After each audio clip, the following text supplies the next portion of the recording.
Welcome, everybody, to the show. It is Counter Clipping show number 234 for July 31st, 2023. And I had to think about that. But in the meantime, um, we're going to get the banner fixed up here because we are not going to get a Mr. President video out this week. Well, we might, but I doubt it. We'll talk about that in a moment. So I'd like to welcome everybody. Thank you for stopping by. I'm going to put the banner up right now. In the banner is a link to join the Ardwulf Lair Discord community. So feel free to click on that. If it doesn't work, please let me know. ardwulflair@gmail.com. So our topic tonight, first of all, we are drinking. We're trying to get rid of it. The Ardbeg WBC. It's not bad. It's just kind of tiring and not as interesting as it ought to be. It's certainly drinkable. So we are clipping Battles in the East Volume 1 from Decision Games. It looks very promising. I look forward to getting into it, which is something else I'll mention again in a few minutes. So once again, I'd like to thank everybody for stopping by. Feel free to thumbs up the video. You are encouraged to thumbs up and or subscribe to the channel if you're not subscribed already. For some reason, lots of folks are not subscribed to the channel. So subscribe if you're able to. Please subscribe and hit a little bell icon to see notifications when new stuff comes out. I mean, that does not necessarily mean that you get notifications on your phone, because I got a new phone last week because I knew I was going out of town, and the battery on the old one was really toast. So I still have to massage the notification settings. I'm getting an annoyingly larger number of notifications, and I would encourage everyone to curate that very carefully, because that's very irritating. So the yeah, we'll have no migraine today, no migraine stress, but no migraine today. So I didn't get to play last Blitzkrieg last week because we had a car issue, and we are still stuck with one car, and that means I didn't go to Columbus on Wednesday when the game happens. I went on Thursday after the car was fixed. So somewhat poorer, but the car is working, and I have noticed no follow-up problems so far. And we actually got a nice, I'm happy with the place we're going to. Let me put it that way. So as you probably remember, I did last week say I was going to WBC on Saturday, and that did in fact happen. We took our time getting out there, but we did get out there. We spent 6 hours out there, something like that, and we will talk about that today. I don't think I will take as much time with it as I did for Origins, because I was only there 5 or 6 hours, as opposed to 5 days, or 4 days. But I've also been to Origins like 25 times, and I have been to WBC once, so it has the benefit of novelty in a number of interesting ways, which I will probably get into when we start having that particular conversation. So super chats and super stickers are on. We've got 102 people in here already. So if you want to get your, I try to keep up with comments, but if there's 102 people in here now, there's probably going to be 150 or 160 in here in a little bit. And I may miss yours. One way to make sure I don't do that is to put it in a super chat or super sticker, and that way I'm guaranteed to highlight it and read it off. Let me put it that way, and it helps support the channel, which I want to. Maybe I'll get into that later. But in the meantime, let's give a big shout out to Bill Simone, Chad Kennedy, Krusty Captain, Daniel Silverthorne, David Zell, Doug Blayart, Egrut, Eric Goebel, Eric Schaefer, Fast Hines, Gronyard Rich, the legend himself, Fucko is here. Jeff Taylor, Joe Okabayashi, Joe Mentum, John Longshore is in the house. John Sieve, who is probably not yet back in the sunny Philippines. Hopefully you've had the chance to see the short that John and I did together at WBC. We thought it was adorable. John Clark, Jonathan Dyer, Ken X or Ken 10, Kilroy is here. Lee Grant, Mark G, Mark McNair, Marty Sample. Marty, I didn't run into you at WBC. I think that kind of sucks.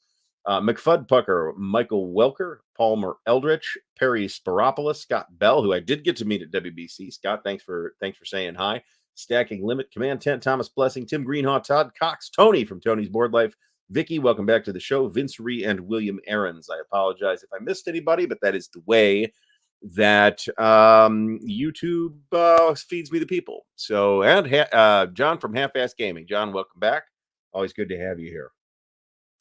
Marty. I know you were there. I was reading your Facebook posts about it, but like I said, we were only there for a couple hours, and a lot of what we did was fart around the dealer's room and go talk to people and do all that stuff. So, I guess I don't have any like industry news today, and I already said that I did not get a chance to play um, last Blitzkrieg last week, so that's unfortunate. But we're coming back to it this week, and we hopefully the end's in sight on that. Lee Grant, thanks so much, and thanks for the good vibes on the Dick Whittaker interview. You may have noticed that we are kind of trying to become a more focused interview show on Thursday. This Thursday's show will feature Kerry Anderson, a longtime game designer. We look forward to talking to him. And there's a number of people who haven't really gotten interviewed. So there's and I mean I told Dan this, not to give you the dirty lowdown secrets or anything, but it's like, well, I can say, David Thompson, we don't have a guest for tonight. The show starts in 45 minutes. Can you do it? And David will be like, yeah, sure, no problem. And we'll talk to David, and it'll be a great conversation. But we've talked to David a bunch of times. We've talked to Mark Herman a bunch of times. So we want to get some new folks on that we haven't had the chance to talk to yet, and then hopefully we can uh, give a bit broader picture of the hobby and the industry or whatever it is that we're talking about, and um, and I've had generally very good vibes on the who the hell is this guy? I've generally had very good vibes on the Dick Whittaker interview and the Bruce Harper interview and some of the other recent ones that we've done. So I haven't heard about MMP delaying their shipment of Ardennes too. But I can tell you that it appears to have been selling very briskly at WBC. Let me put it that way. I do have, in fact, I think I took about half and half dealers room pictures and um, uh, open gaming pictures. I didn't take any pictures outside of those two areas, other than the other thing. Well, there might be one or two. Let me put it that way. But mostly those are what I'll be showing you. Got to meet Ryan Heilman, who I have talked to quite a bit, but have not ever met in person before. So that was really good. It's definitely. I'll get into it when I get into that. So in the meantime, I want to talk about Mr. President. I have decided, after careful consideration, that Mr. President has got to get off my table. So I am not, even though I did start filming another episode, I'm not going to do another episode of gameplay. That said, there will be one more video, which will be my thoughts on it, which you should, if you take it as a review, take it as a superficial review after roughly 2/3 of a turn, about maybe 3/4 of a turn, because that's about how far I got. But it will have some thoughts in there and some information that I think you might find useful if you are considering looking into Mr. President. So, price versus value in the game I am clipping right now. It's a good question. Replayability is a legitimate question to ask. There really isn't scenario selection in these. There is some variability of setup. There isn't really scenario selection, but the production value is really, really high. And I would estimate there'll be an unboxing of this very game on Thursday. Let me put it this way. This says playtime 2 to 4 hours, which sounds a little optimistic to me. I think it's more like 3 to 6. And bear in mind, I've played some of this already. So if you play both games in it's really two games in one, right? So I think uh, I think I'm comfortable with assessing a positive value to it. Let me put it that way. Certainly, it will help if you picked it up on the pre-order or pledge price or whatever it was. But this has also been selling like hotcakes out of Decision Games, so somebody's liking what they see. And I have a high opinion of the designer Tony Burkett's abilities. and specifically a high opinion of his ability to do a good East Front game. And these are all East Front topics. So, Stigler, that's not exactly what happened, but there's just too much other stuff that's got to get table time, and some of which isn't necessarily super humongous, but Mr. President's pretty humongous, and it's taken up a lot of table space. The table space that I might, in principle, fit maybe even three other games in. Um, so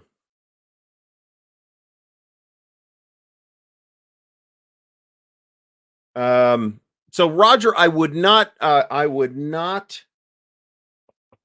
draw that conclusion from what I am saying, because like I said, I just have videos to make and I got to get moving on that stuff so I can get other stuff that's down the road in motion as well. So my net opinion of Mr. President is has caveats, but it's fairly positive. Let me put it that way. Um so let's talk about, oh, so there will be two more regular videos this week, one of which will be tomorrow's Harn Azadmir Kickstarter preview video. They were kind enough to send me one of the prototypes, and they needed it back immediately because they needed it for Gen Con, which starts on Wednesday. So I had to ship it to Grant Douglas directly at Gen Con, which I thought was pretty amusing. But um, you'll see that preview tomorrow, and then on Thursday you should see a unboxing of Decisions Battles in the East, and you get to see the insides of it. So uh Jeff Beeler asks if it's a problem with Mr. President is that it takes a while to play out. I don't think that's a problem. It's only a problem for my filming schedule, and it has already been on the table for 2 to 3 weeks longer than I had planned. um so Now you gotta, it's a solo game. You can play it as a co-op game. I'll talk about this in the wrap video for that. So I am not I am disinclined. I actually have an outline for that. Not a script, but it's an outline of all the points that I want to bring up about Mr. President. Positive and negative, I'll mention. But I don't have the outline in front of me, and I'm not gonna try to sum it up right now. But net opinion is positive. Let me put it that way. So Mo from Mo's Game Table is here. Mo, thanks for stopping by. Much appreciated. It's always good to have you here. In any case, let me pull up the slides from WBC. Let's see if it's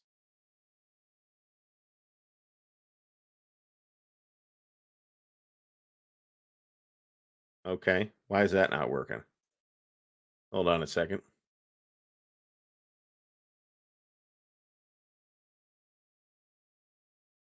All right, there we go.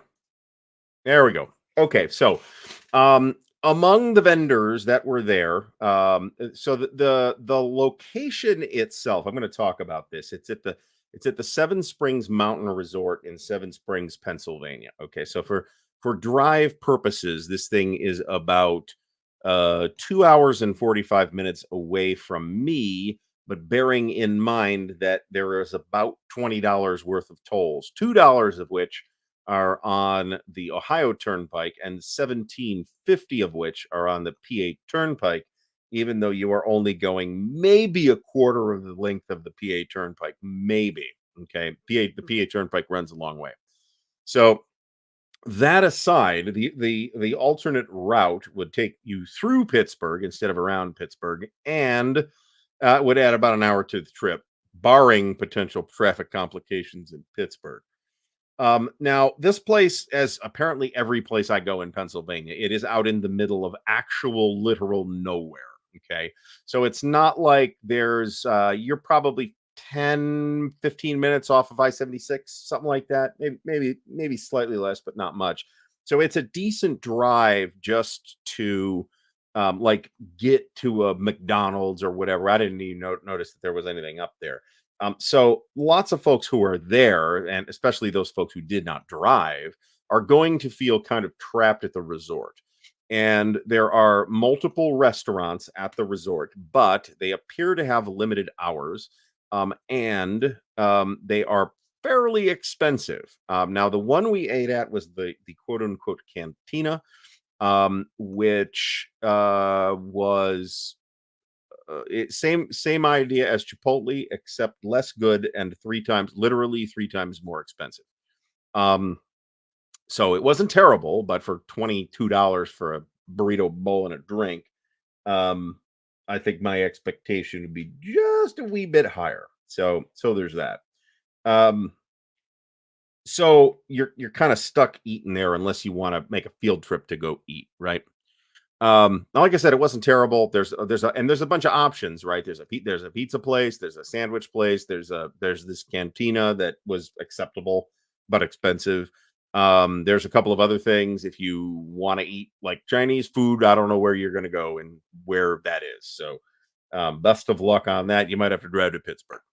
Now, the site itself is a ski resort. So, what that means in practical terms is that nobody wants to be there in July, and that's presumably why WBC has chosen that location. There is ample parking. They do not charge for parking, but we figured based on the way it's laid out that they probably do charge for parking in ski season. But I have never skied in my life, and at 52 years old, I'm probably not going to take up that particular hobby, but if I haven't done so already, so I think I'm safe from that. Um, Admission for 1 day at the door, you can arrange this in advance and it's somewhat cheaper. Admission for 1 day at the door was $30, which was I wasn't surprised by that number, nor was I particularly scandalized by that number.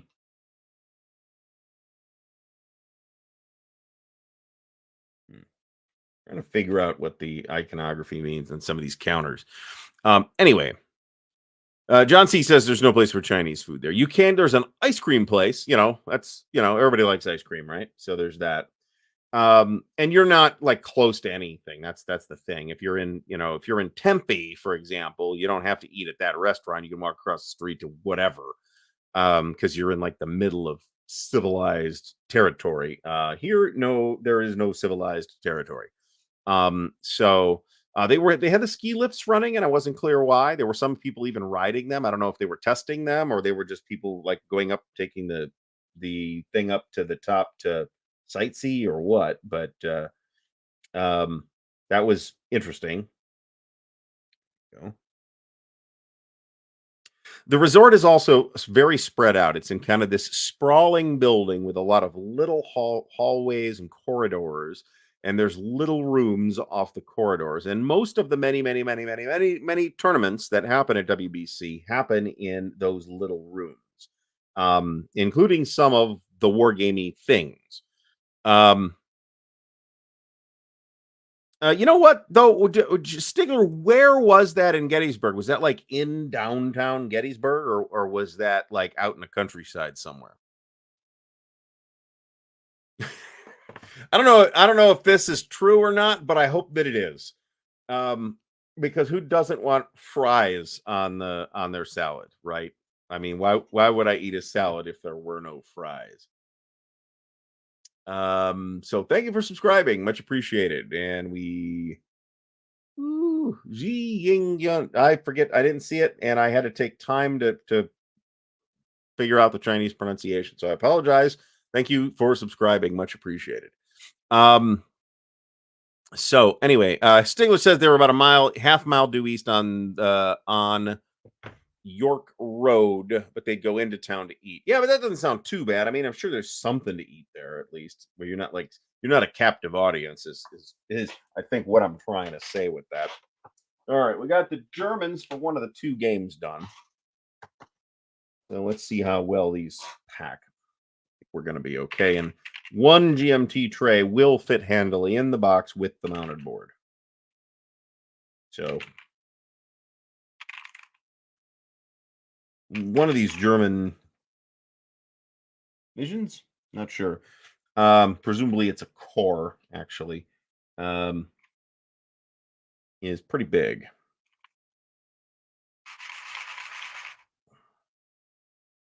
Yeah, I think I got it. I think I got it. 5 8-inch counters on this too, and they're thick. So anyway, I am very glad to hear that everybody had a great time at the Gettysburg event. It sounded like it was going to be amazing. I especially, I've shared some personal anecdotes with Stigler, and everything that I would have been concerned about seems to have worked out basically okay. So that's great. Um,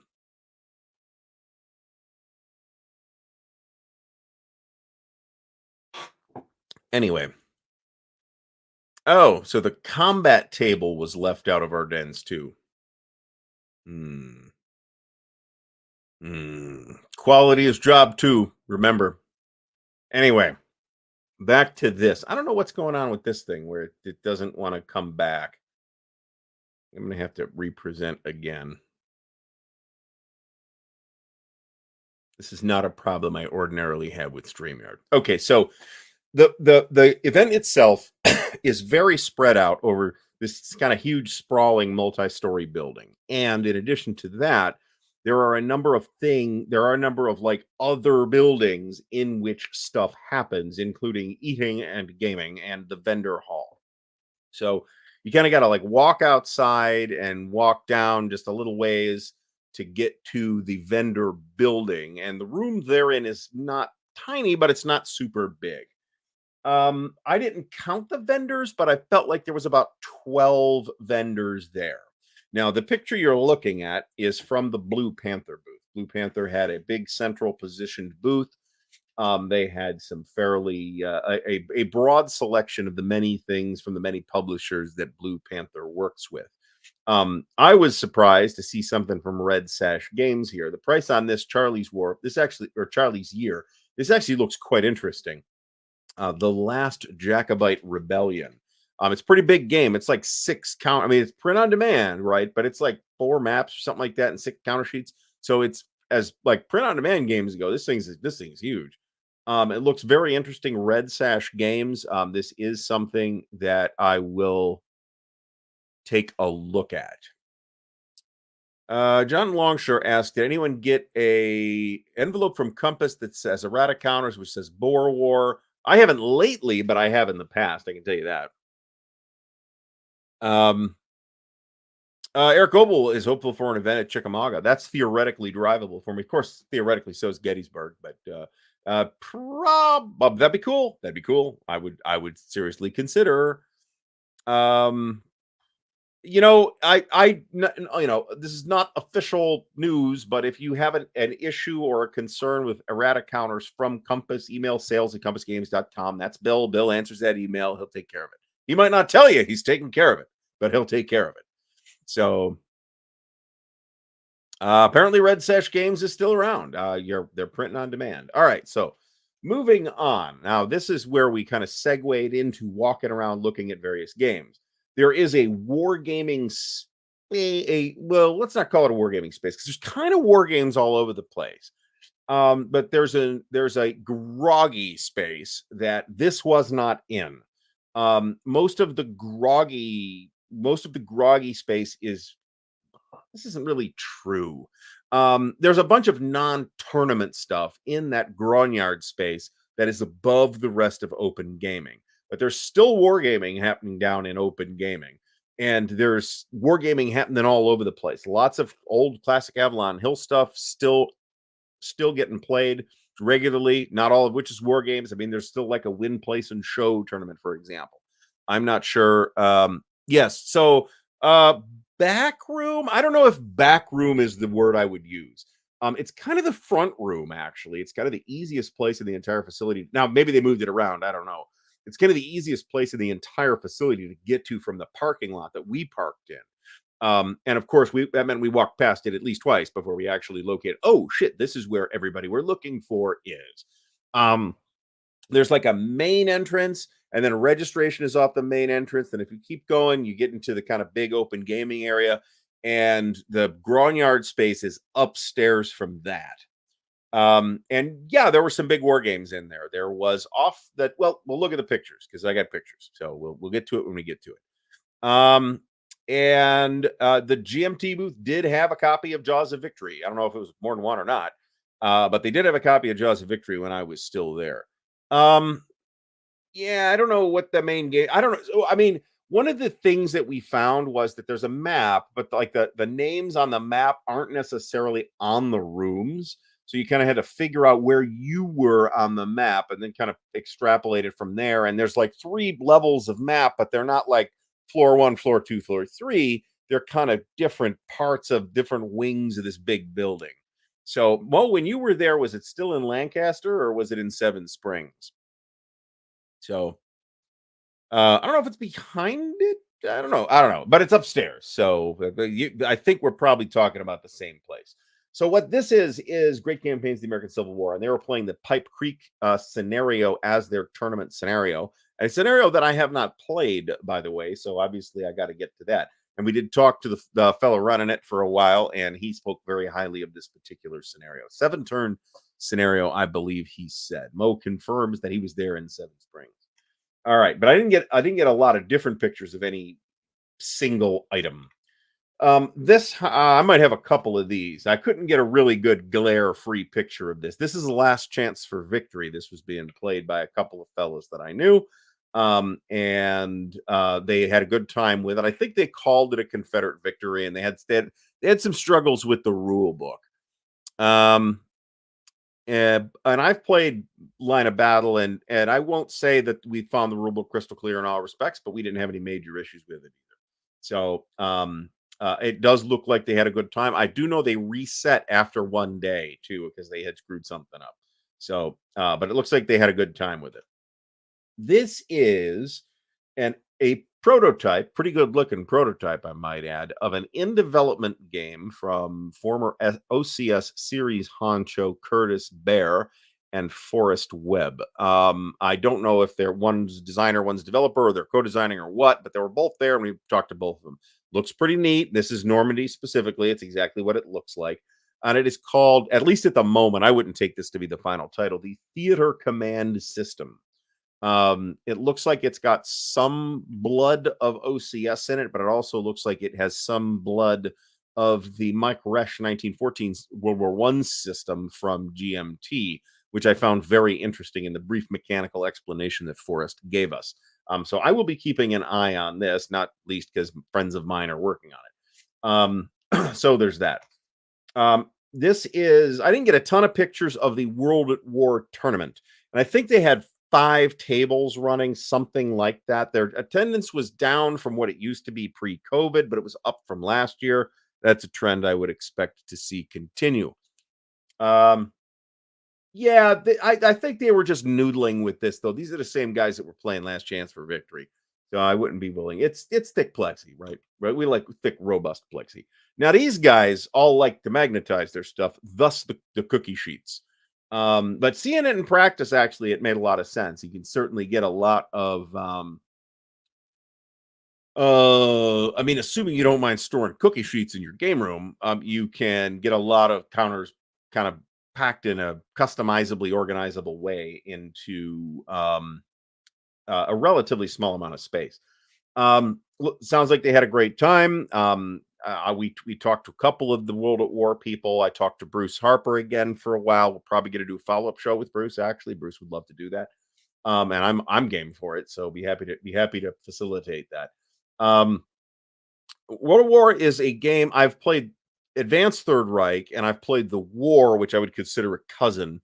But I have never played World at War other than setting up the North Africa scenario and noodling with it a little bit, which I don't think counts in this context. So it is on my to-do list of things to do. So Jeff Taylor, I missed you there apparently, so sorry about that, but we'll just have to stop by at some point in the near future. Um, but there was a lot of crosstalk, right? I don't know if you caught them at a bad moment or what, but they played through to 1945. So remember, they've got like the whole week to go, and for some people who play quickly, they might have a lot of horsing around time. I don't know. So here is a game of wooden ships and iron men played with miniatures on a vinyl hex mat. It looked very attractive. but it is wooden ships and Iron Men. Um, John Longshore received MMP Special Ops number 11 today, and it has Gettysburg. And you can order that right now. They might not ship it for a couple of more days.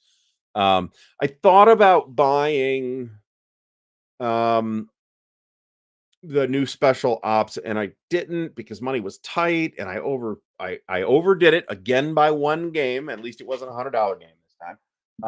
And you'll see the picture of the game at the end. But otherwise, I probably would have picked up that Special Ops. This is a big game. This is in the Grognard area, but it's a big game of Memoir 44.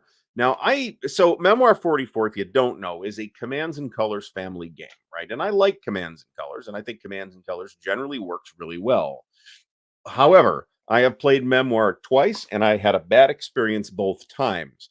I also said no to Ardennes too, and I may end up regretting that decision. Fucko picked it up. I did go out there with Fucko, so a couple of people got to meet him. The legend himself. Um, when we play Starfleet battles, it's not particularly slow. I gotta say, it's not particularly slow, in my opinion. Now, my definition of slow may differ from yours. Okay, so bear that in mind, right? Keep the messenger in mind. So and actually, this is what I played. I played the big Normandy landing scenario of Memoir 44. And my problem was it's pitched as this kind of big epic, hey, you're doing Gold Beach or whatever it is. And it's over in 45 minutes, and it sucked. Um, there's nothing wrong with the system. It could be scenarios, it could be the people running it got something wrong. I don't know. John C., I would love to come to the auction. It sounded very cool. Um, Jeff Beeler says he can order operations through Tadnac Games. I would expect him, Pete, to post that pretty soon. He probably just hasn't gotten him in yet because he's technically operating as a distributor and or retailer, and I don't believe they've gone out to distributors and or retailers yet. So, um, so anyway, there were people playing this, but they weren't playing when I was standing there taking pictures. Um, Okay, this is Bitterwoods. Bruno Senegalia was there. I did say hi. Not sure what he was playing, but there's a good chance he was playing this at least part of the time. Yeah, he is. John Stanley. He is already aware. He figured it out on his own that they left some stuff out. Quality has dropped too, folks. In any case, Bitterwoods, a enduringly popular game. I only took one picture. This is another picture of Last Chance for Victory. I think the gentleman holding the tweezers there is the deadly with tweezers Anthony Burkett, I believe. So bear that in mind that a flying tweezer could have occurred at any moment. All right, so we're off to the dealer's room. This is one end of the very long, like GMT kind of had one entire wall in the dealer's room, the vendor area, whatever they're calling it, right? And this is kind of the top area. And then I believe that copy of Mr. President is the last copy that is going to be available to the public at all. Unless some other folks don't materialize on their P500 orders that didn't go through.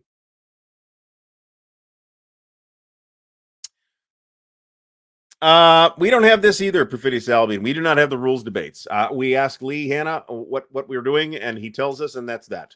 I am satisfied that is how our games play. So now in Jason W, I will mention, like I said, I like Commands and Colors, Ancients and Napoleonics, which I've played. And have I played Medieval? Maybe.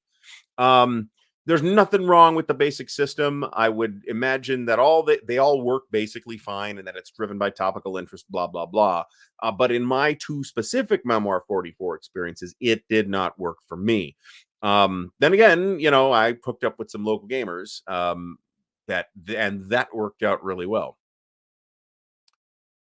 There you go. I totally agree with Mo on this, by the way, Merlin. With the Merlin speech. The great Nicole Williamson, who was inexplicably in the Spawn movie, which was dreadful. Good cast. Don't know what happened. Well, I do know what happened. I don't think it's that good of material. But they managed to get Martin Sheen and Nicole Williamson, so there's that. The entire facility, by the way, is so not the dealer's room necessarily, but the facility is cash free. It's completely cashless. You can pay cash to get in to the event, and you can pay cash in some places, at least in the dealer's room. But you cannot pay for any food or anything like that with cash. So bear that in mind. It's a great movie, by the way. Great John Boorman. All right, so moving on. So I am not sure who this vendor was, but they had a large amount of older stuff. Prices were kind of all over the place. On some stuff, the prices felt a little high. On some stuff, the prices felt quite low. They did have a copy of Great Battles of Alexander, the original Great Battles of Alexander, which I believe was unpunched, and they wanted like $70 for it. But as you could see from the little sign, if you can see that, they had like a progressive discount. So everything was 25% off sticker price. So the goodie that I bought came from these folks, and you'll see it's the very last picture in the slideshow. I mean, I'm fine with cashless in principle, but in practice, it can be a pain. Um,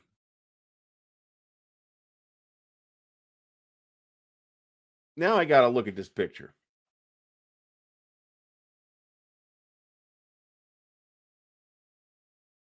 Huh. Quinto adventurer Quinto thing. That looks like a Dave Dietrich cover. That's why I'm balking at it. They did have some interesting things. They had a copy. I don't know if you can see it in any of these pictures or not, but they had a copy of Air Force, the original Battle Line Air Force, for 10. It was punched, and it had clearly been played, but it was in pretty good shape for all that. And it was um, it was in very good shape, and they wanted $10 for it, which meant that on Saturday it would have been about 750. So hell, I got Air Force and I almost bought it. Marty, I almost never use cash too. I am not sure why anybody's really butthurt about it, but I didn't hear from anybody that really was either. So and that is the resort, right? That's the facility's decision to do that, and not WBC, not the whatever the organization is called. Let me put it that way. So, and I seldom have cash on me, to be honest. It's inconvenient. There's a bakery around here that is cash only, and I consider it a pain in the ass. On the other hand, they had because I got to like go to the bank machine and get cash. On the other hand, it keeps me from buying cookies all the time from them. So there's that. All right, so here we have the folks at Blue Panther waving hi. That's Ryan Howman in the black T-shirt right there, by the way. And here we have some stuff from White Dog Games, specifically including Herman Letman's by Iron and Blood, the Battle of Konigratz. I thought the Renegade Legion Perfidious Albion line was actually loaded with potential. Let me put it that way. PayPal doesn't take 15%. They take something, but they don't take 15%. They don't take 15% from me. So, and yeah, this is completely fair. At a remote area, it is out in the middle of nowhere, right? So, half hour to the nearest bank remotely sounds very plausible, and banking hours, right? Which don't necessarily make sense. Chet Bell bought a copy of Third Reich from Ryan Howman. Ryan, I think, is making some kind of major collection purchase. So he may be selling some more games at some point. I bought a couple things from him personally. I bought at least two things from him, I think, and he's bought a couple things from me too. Now that I think about it. All right. The central bank says you have enough games. All right. Here's more stuff from the Blue Panther booth. This is the game you can't see due to glare. Is Volkers lead the way? Volters lead the way. There's a bunch of other white dog things here. Several. Uh, well, I've got Don't Tread on Me and the mission. Let me put it that way. Don't Tread on Me is okay, but the mission is really, really good in my opinion. Partially that's a interest to driving that statement. So bear that in mind. Here's more stuff from in this case, the Historical Game Company. They've got a lot of smaller games on interesting battles that don't get covered all that much. Battle of Stalingrad, we may possibly have seen before. But Battle of Sante, not so much. Battle of Oriamendi, Battle of Waterberg, Siege of Delhi, Battle of Quebec. So the Historical Game Company, very interesting company that is worth a look. And they are printing through Blue Panther as well.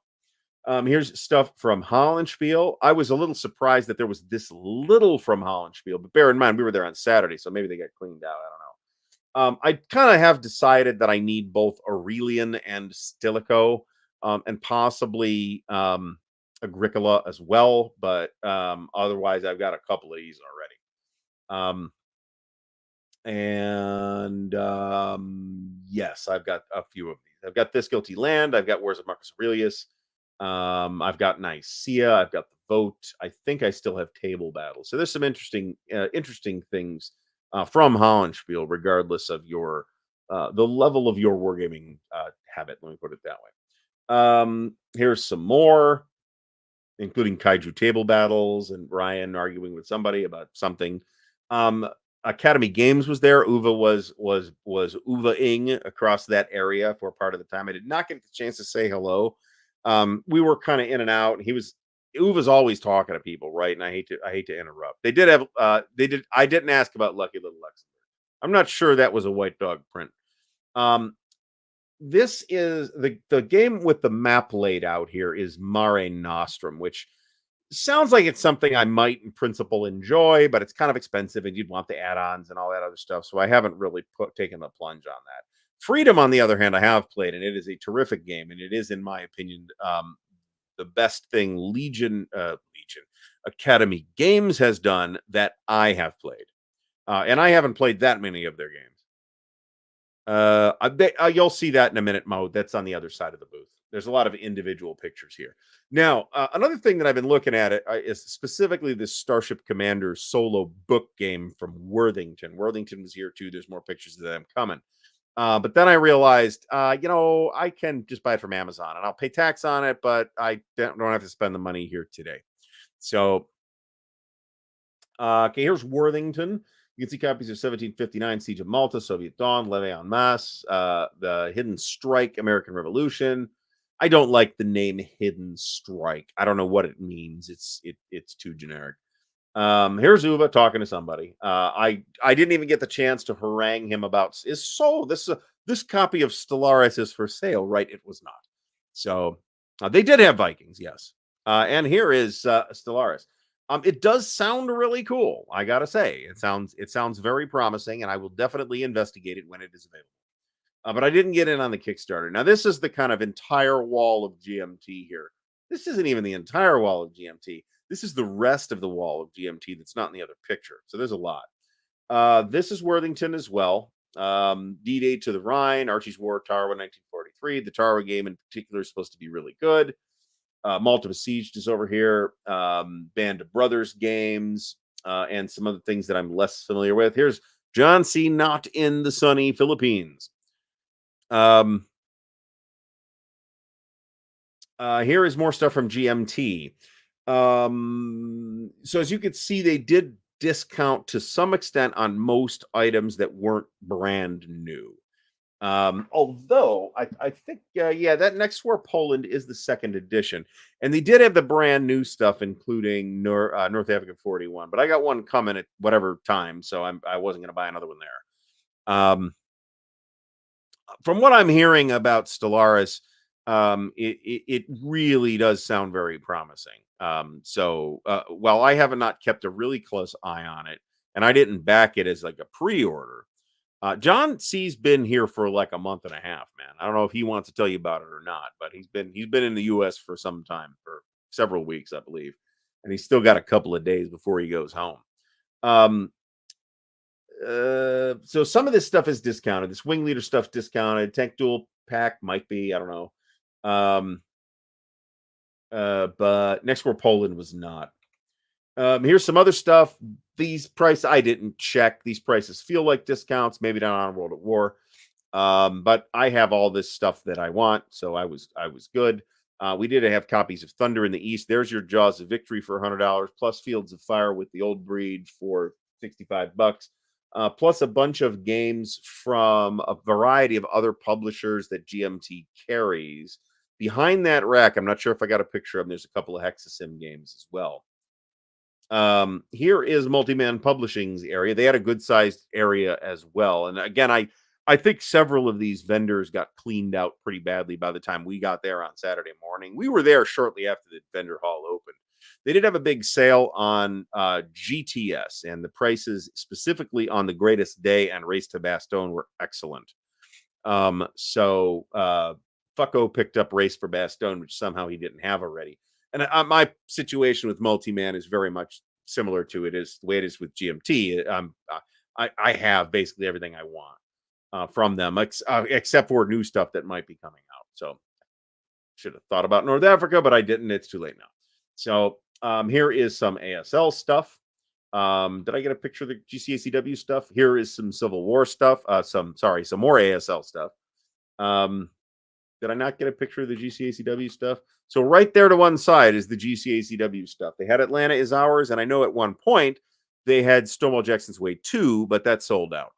At least here, I don't know if there's any left or not, but I know Alexander from the Players Aid got a copy, which is great. Finally get him on board the GCACW gravy train. But by the time we got there, it was not there. So I mean, I've got it anyway. I'm good. So back forward.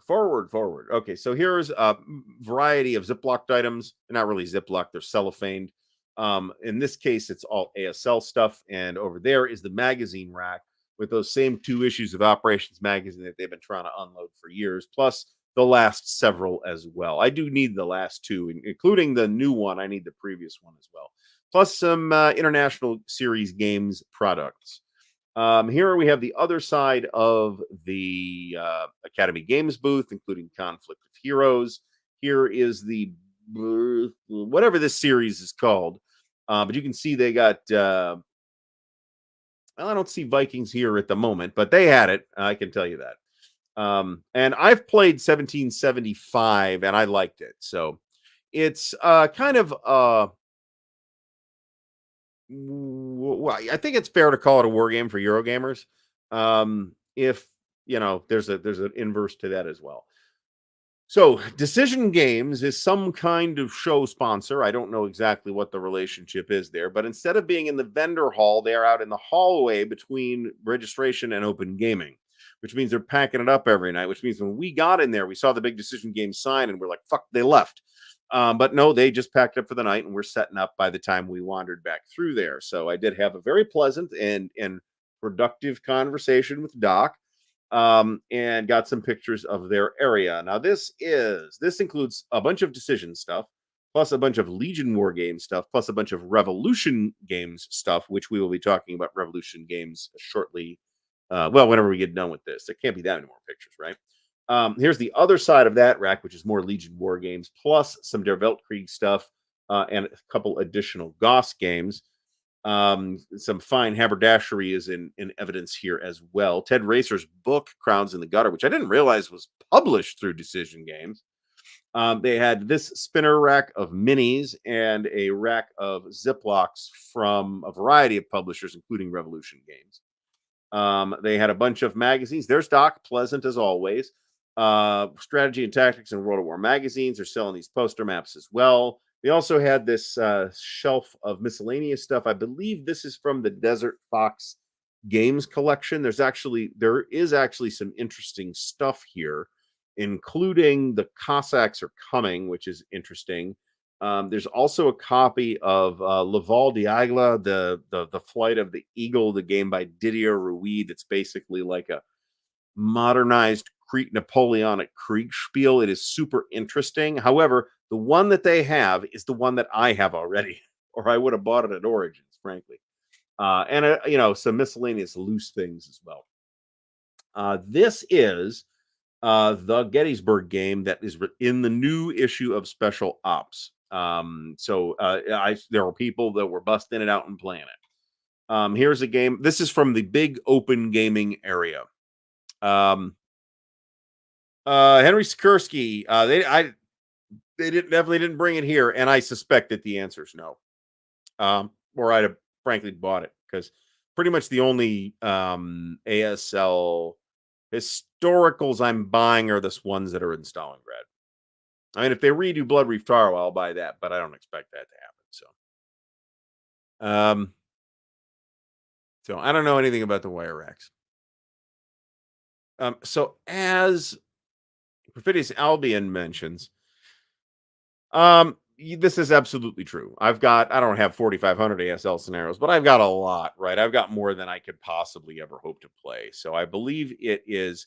So Desert Fox Games is owned by Doc 2. And I believe it may even predate Decision Games as like an actual company, but I'm not sure about that. I believe I can spill the beans on this. I meant to ask about this at Origins. By the time I talked to Doc, I was fuming over that credit card thing. So I didn't get the question out. He says Q sounds like Q4. Let me put it that way. For Axis Empire's Ultimate Edition, which I will buy. I did get Decision at Elst. I bought it from somebody. I forget whether that was a deal on the side or through a marketplace or what, but I did get it. So I pretty much have everything. I have everything for the starter kit except for the first bonus pack, I think, and the scenarios and special ops because I don't have all of those. In any case, this is Imperial Struggle. Some people were playing it. This is a it's not that new. It might be a 2023 release. It is a game called Hegemony, and it is a sort of economic modeling game using Euro mechanics, but it looks very deep and intricate, and I found it extremely appealing, and I bought it. Not here. I got in on the. I was a late pledge. Let me put it that way, and it arrived a couple of weeks ago. I've got an unboxing of it, but um, I'm not sure you're going to see the unboxing of it because the video is kind of crappy. I'm working on storage for it too, but that's also going to be difficult. There's a lot of stuff in that box. And unlike the European Universalis box, where it's like bigger than your typical board game box, this one's about right, about the usual size. I agree that Decision It Else should get a reprint, but I don't, that they MMP does it the way MMP does it, and that's that. So, this is which game is this? This is Stonewall's Sword. So this is one of the. We're going to see this when we talk about Revolution games when we get to it. Stonewall Sword is one of the Blind Swords games. I want to say this is a Herman Luttman design as well as a series design. It's the Battle of Kernstown. It's an interesting small battle, and it's a pretty good introduction to the series, I think. But really, any of those games are good introduction to the series. Most of them are not that big. This is Panzer Guderian with what looks like somebody's homemade counters. And I'm not sure what's up with that. But it is Panzer Guderian. This is Cedar Mountain. Oh, right. Stonewall Sword is Cedar Mountain. I don't know why I thought it was Kernstown.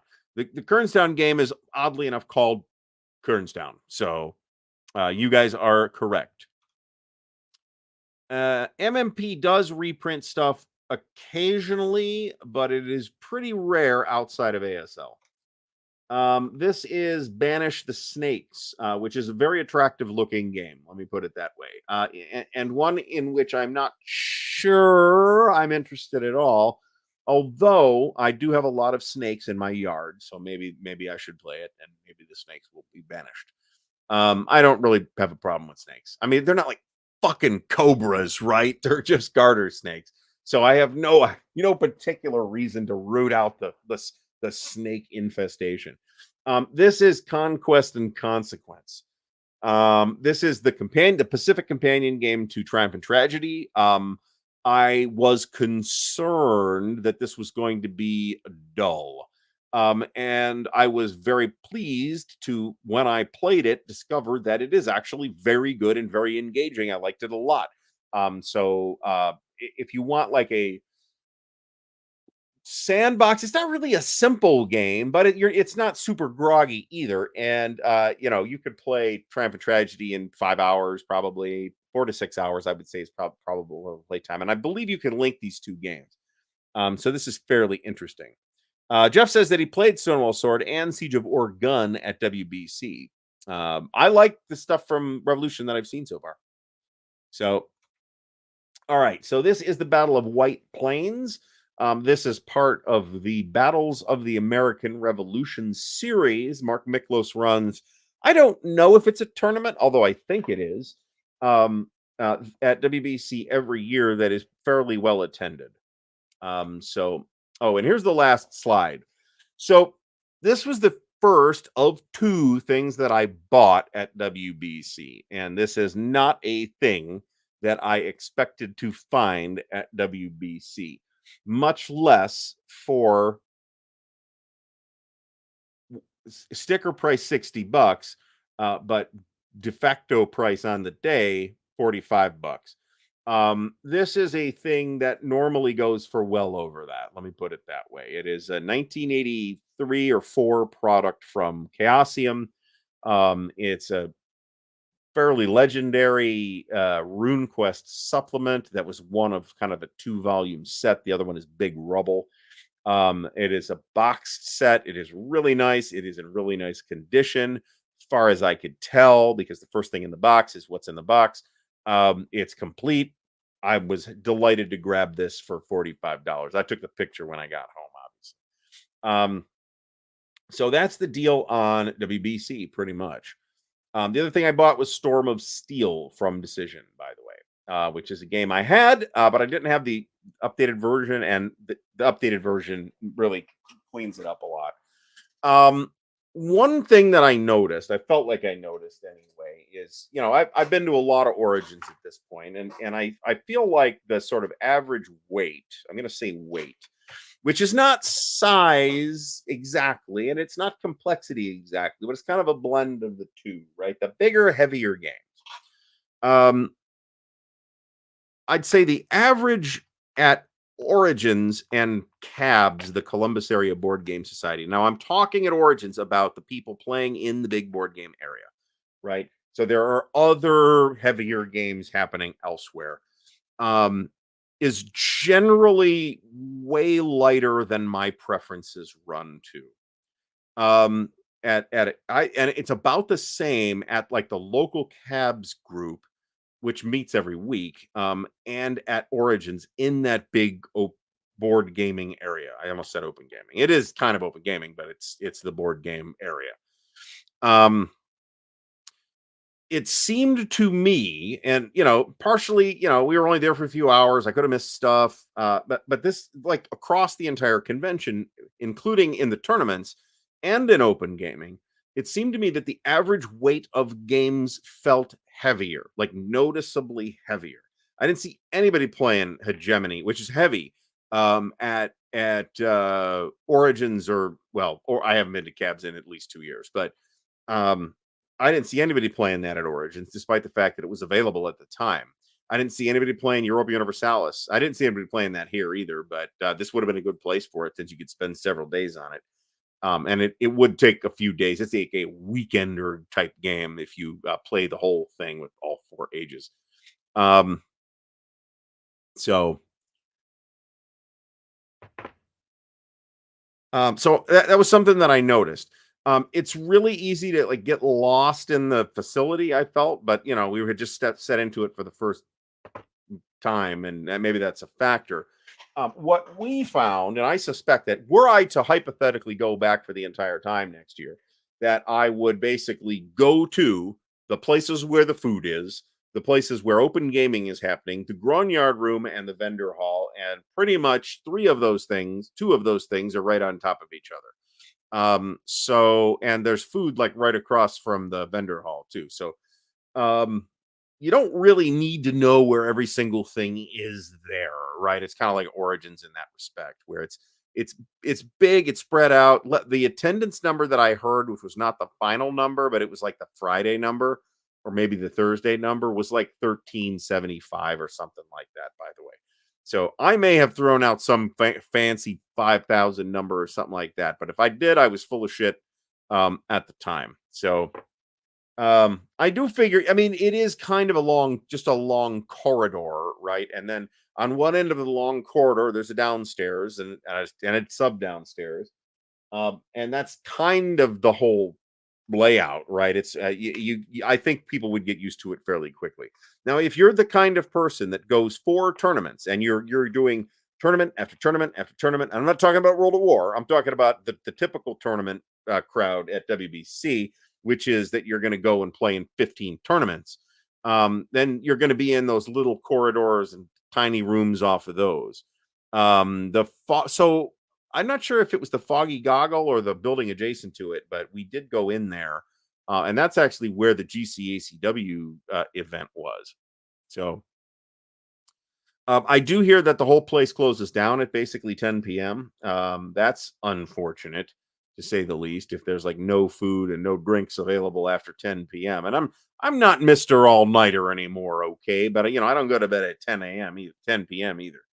So Jeff says there were 300 people in one heat for Wingspan. So Wingspan is super duper popular, so I'm not hugely surprised by that. Actually have the digital version, the Steam version of Wingspan, and I have yet to actually try it. It's supposed to be really good. So not super bird guy, but hey, it's supposed to be good. So, and I'm willing in principle to give it a shot. And it was on sale when I bought it, and it was something like $5. So Marty says that the GBACW, what, GB or GC ACW? Because did I see GB? Not sure that I did. Marty says that one bar and the shitty pizza place is open till midnight. Well, shitty pizza at midnight when you're drunk is kind of a tradition, so there's that. And the pizza is expensive for what it is as well, by the way. So, all right, so let's move on. I'll continue to answer questions as best I can, and those folks in the chat who have been there a million times will also be happy to answer, I'm sure. Henry Sikorsky says that Noble Knight is selling Valor of the Guards for $340. I saw some really browsing eBay the other day.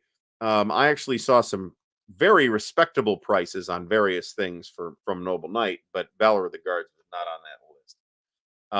And I am flatly unwilling to pay like over some semblance of retail for it. If they reprint it, great, I'll get it. If not, and somebody wants to sell it to me for $50 or maybe $100, I'll buy it. But other than that, nah, we're not doing it. John Company is one that I would like to play but have not.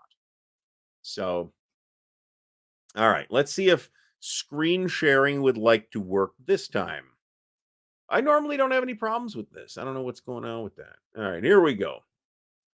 In no particular order, Revolution Games has a bunch of fairly interesting stuff. And I haven't played them all, but we're going to kind of buzz through them here in our remaining hour. Probably won't take an hour, to be honest about it. So we're going to start with Across the Narva, and this is a 2018 game. Is that right? Yeah, 2018 game. That's better, actually. We're going to go with that. Across the Narva, designer Stefan Erikstrom, or Ekstrom, I should say. This is the Soviet assault on Estonia, February 1944. So this is that Courland pocket where the Germans actually, Army Group Courland was what was left of Army Group North at later on in the war. And they actually held on until the end of the war, unlike a lot of the Germans in other places. So Joe Youst map. I think it's a reasonably attractive map, of which this is not a stunningly awesome picture. Now, there may be some other games in here that we're going to see in a minute that are related. So let's, I haven't played this one, and I don't have this one unless I do, which is possible. I might have this one. No, I don't think I do. So moving on, Buena Vista. This is something I'm not familiar with. Roger Miller. It looks like it's super early, 1992. I suspect this is the Fifth Column Games version. That's 1992. We look at versions. Okay, so it kind of sounds like there's going to be another edition. I mean, that's no. Okay. I mean, it's up in that area. It might not be Courland, the Courland Peninsula specifically, but the time frame's about right, and it's up in that Baltic states area. So, and it's going to be the same Army Group Courland that's up there. So, in any case, I don't know anything about this. This is Battle for Northern Mexico, 1847. Artwork by Mark Simonich and Stuart Rose. This does look like the old one, and for 19 for let's put it this way, Mark Simonich has gotten a lot of practice since 1992 making war game maps. Um, now this one I have seen on a table. This is another Roger Miller design, and I think this was published in a couple other places as well. Celis, the Ardennes, and this is the sort of part. It's not the whole battle. It is. Do I have a really good picture here? Not that good. So what we got here is kind of the furthest that the Germans get, in that general area. You can see Dinant or Dinant or what, however the French pronounce it. That's going to be on the Meuse over there, and you'll also see a variety of other places that are equally difficult to pronounce. So this is kind of in that central. If you kind of picture your bulge map, we got the starting line on the eastern side and the Meuse on the western side. This is more toward the Meuse. And I've heard good things about this game. And the graphic design, I think, is pretty sharp. I'm not talking about the map art per se, although I think the map art is good. I think the graphic design is generally quite sharp. I don't like these counters, I got to tell you.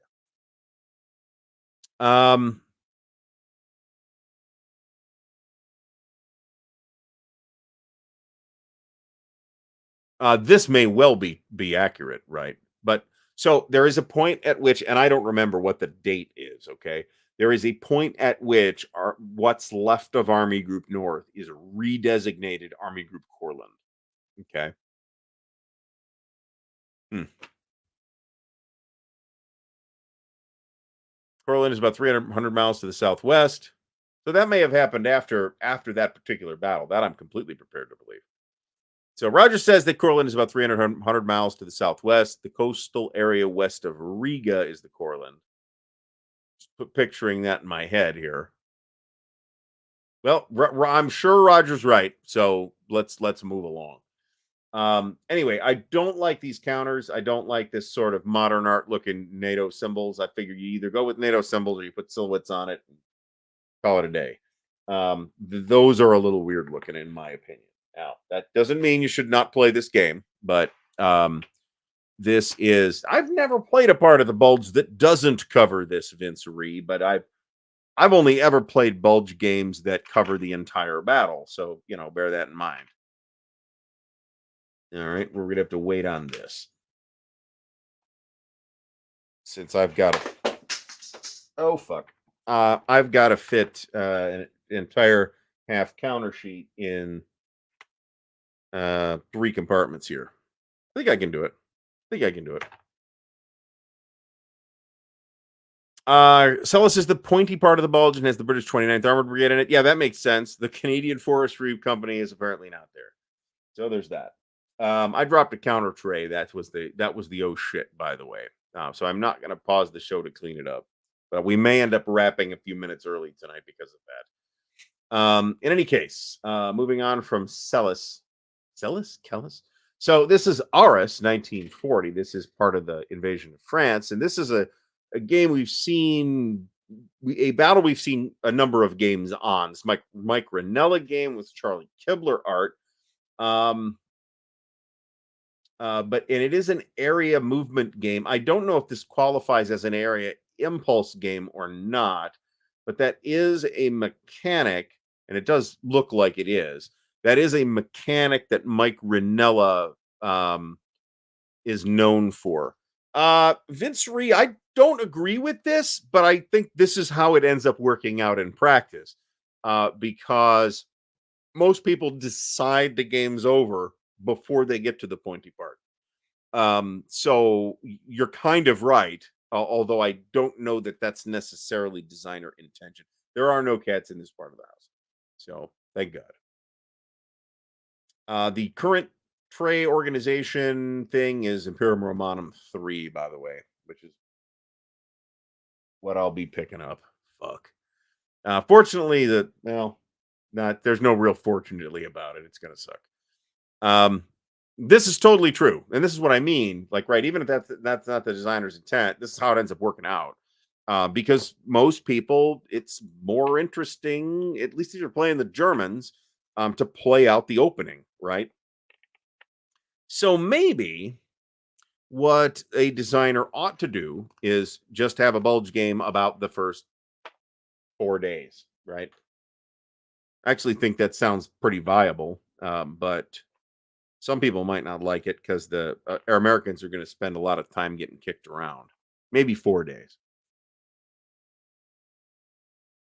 Previous album would like to see a game on the Battle of Lake Pipus and 1242 as portrayed in Alexander Nevsky. I mean, that would be cool. I'm unaware of such a game, although there is Nevsky, right? So you got that.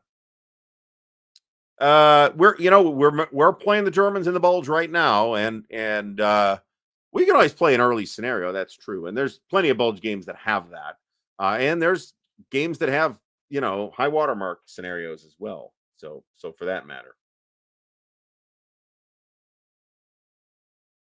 So in any case, so this is RS 1940. It's not a battle I know a lot about, but there have been several games on it, and it does appear to be an area impulse game from Mike Ranella. That might sound that my tone may have sounded dismissive there. So I did, decide, I really need an area impulse game because I want to try this basic ideas behind it. And I was searching for um, Breakout Normandy because topically that's the one I was most interested in. And I ended up getting Storm over Arnhem instead because it came up for a good price on the I think Facebook constant marketplace. Um, so a lot of people do really like that area impulse mechanic. I missed a corner. So, okay, so we're now getting into Blind Swords. This is one entry in Blind Swords. The Day Was Ours. This came out in 2021. This is from a Herman Luttman design, um, but the designer here is Matt Ward, and it does still have. I'm trying to remember. I believe this does have a Rick Barber map. It certainly appears to. I forget exactly when the cutoff after Rick Barber passed away was, but I believe this, along with I forget the other one that came out this year, but there was another one that came out in 2021 too that should have also had a Rick Barber map.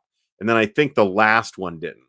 That came out. Well, I shouldn't say the last one because a new one just came out. Perryville just came out like in the last few weeks. So there's also I'll also mention that as much as everybody likes to make the jokes about the French in 1940 and how they just ran away and gave up and went to eat cheese, um, there are plenty of interesting actions in that campaign. Um, and plenty of places in which the French specifically, held out very strongly against the Germans on a tactical level or even operational level in a couple of places. It was at the strategic level that they had no idea what they were doing.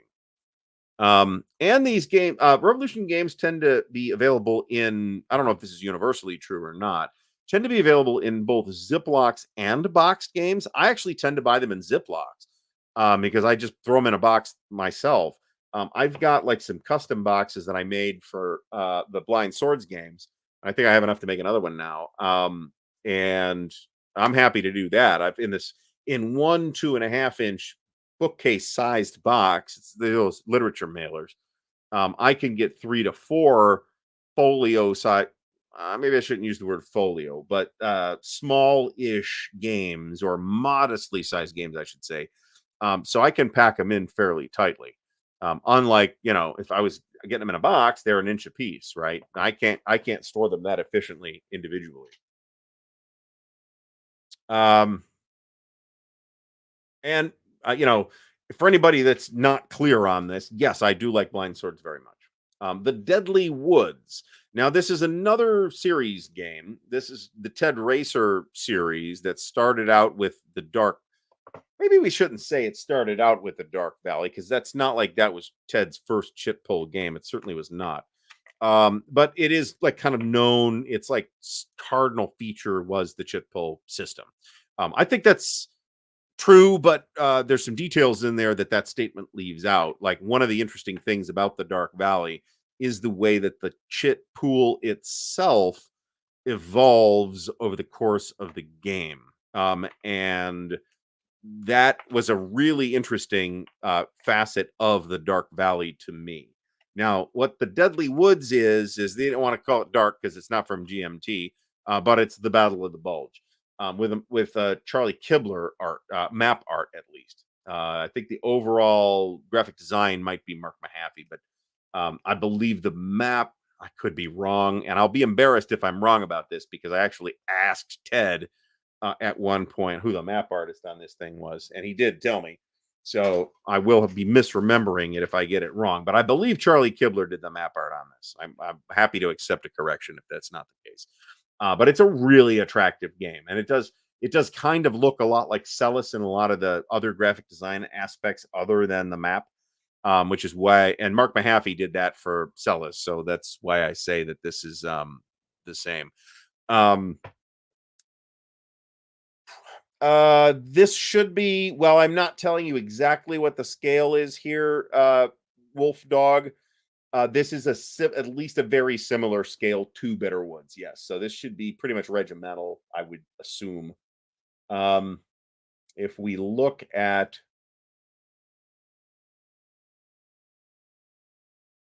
regiments and battalions, what it looks like. Yeah, combat U.S. Armored Combat Commands are pretty much regiment sized, if you can say that. That's a not exactly the same thing, but you know what I'm saying. It's sort of the armored equivalent of a regiment, even if it's not necessarily in manpower. Um, although it might be, I'd have to figure that out. Um, so this got some pretty good buzz as well, and it's certainly a very handsome game. If we look at the counters, I think these counters are workmanlike but attractive. I have no issue with anything that they've done here, and the system.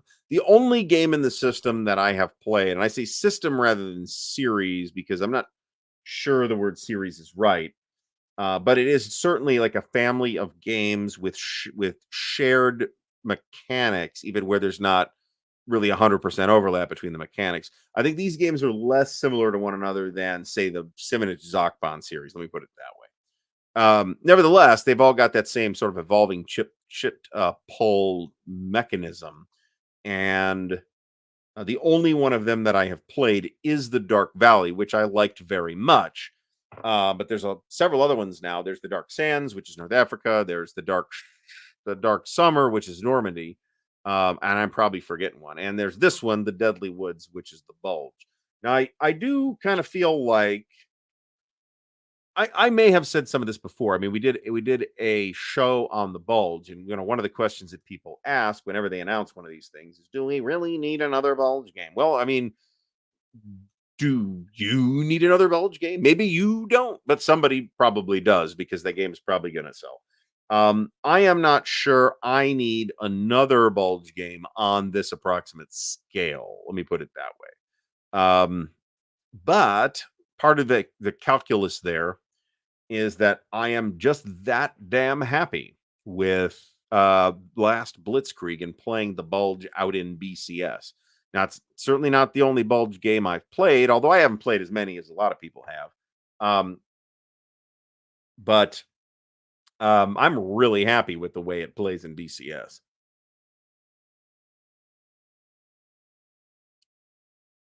And I have played Ardennes 44, and that's very good.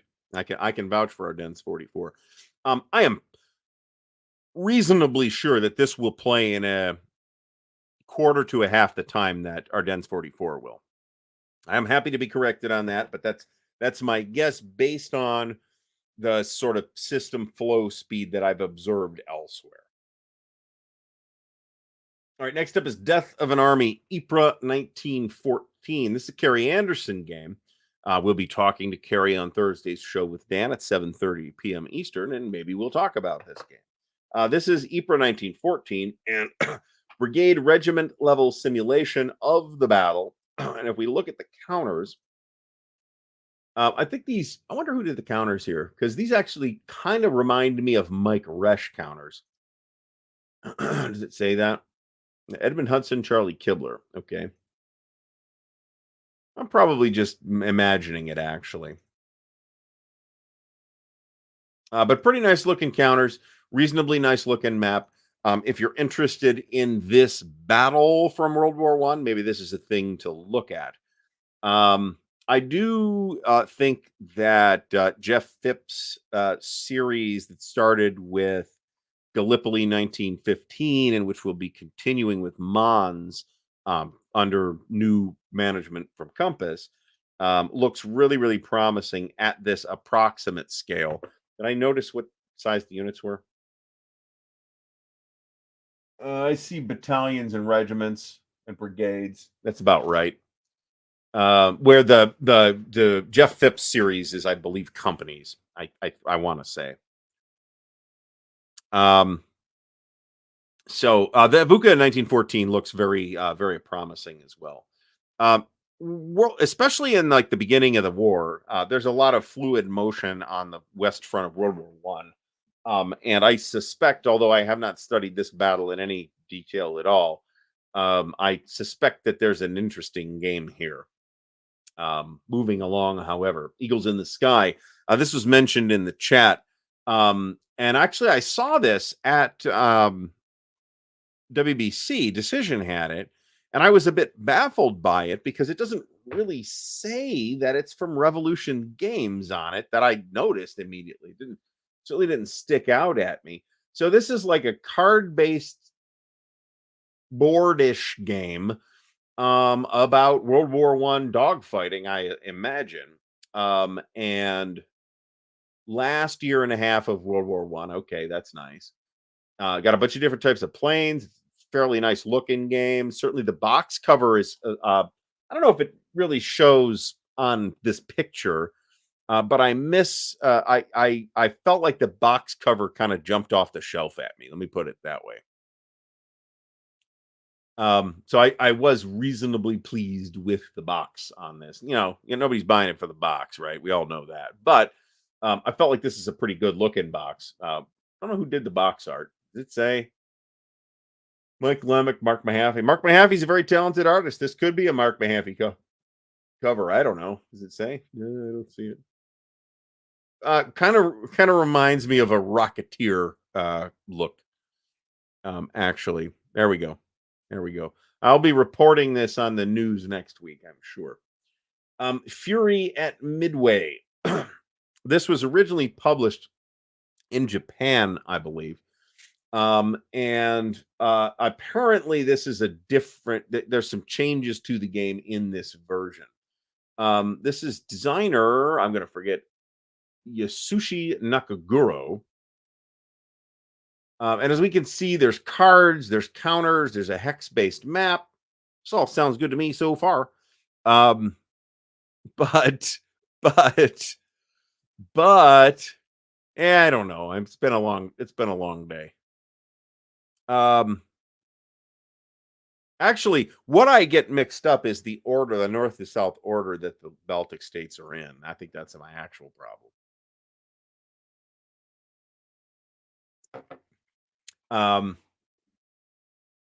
So I don't know anything about this, but it's about Midway, and it looks like 90 to 120 minutes. I'm not sure how seriously to take that. It looks potentially interesting, but a lot of these Japanese import games do not necessarily have super lengthy play times, even where they are somewhat larger games.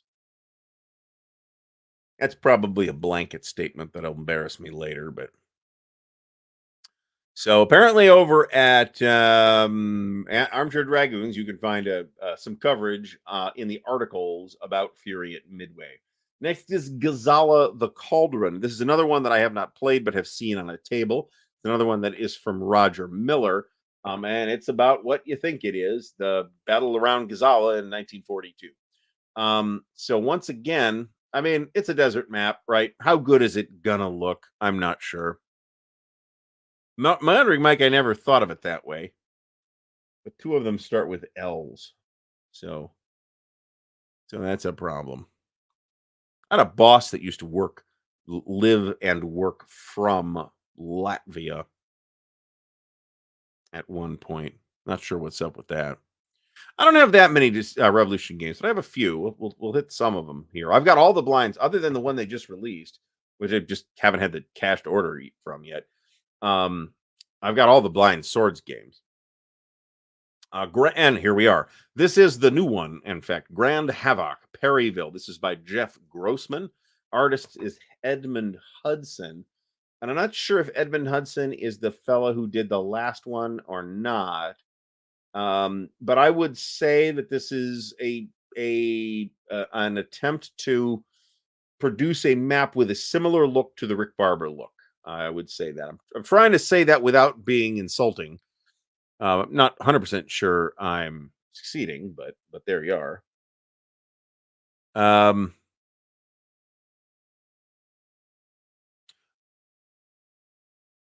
so and of course we have to talk about the contributions of the Canadians. Remember that, folks, the British are happy to fight to the last Canadian or Scotsman or Australian or Indian or whoever it is that's fighting for them that day. So, I mean, obviously lots of World War One battles turn into gruesome meat grinders, right? That is really true the whole time, but it's becomes more um sort of archetypically true later on as time goes on, right? And Passchendaele was horrific, of course. It's kind of one of the. Mm.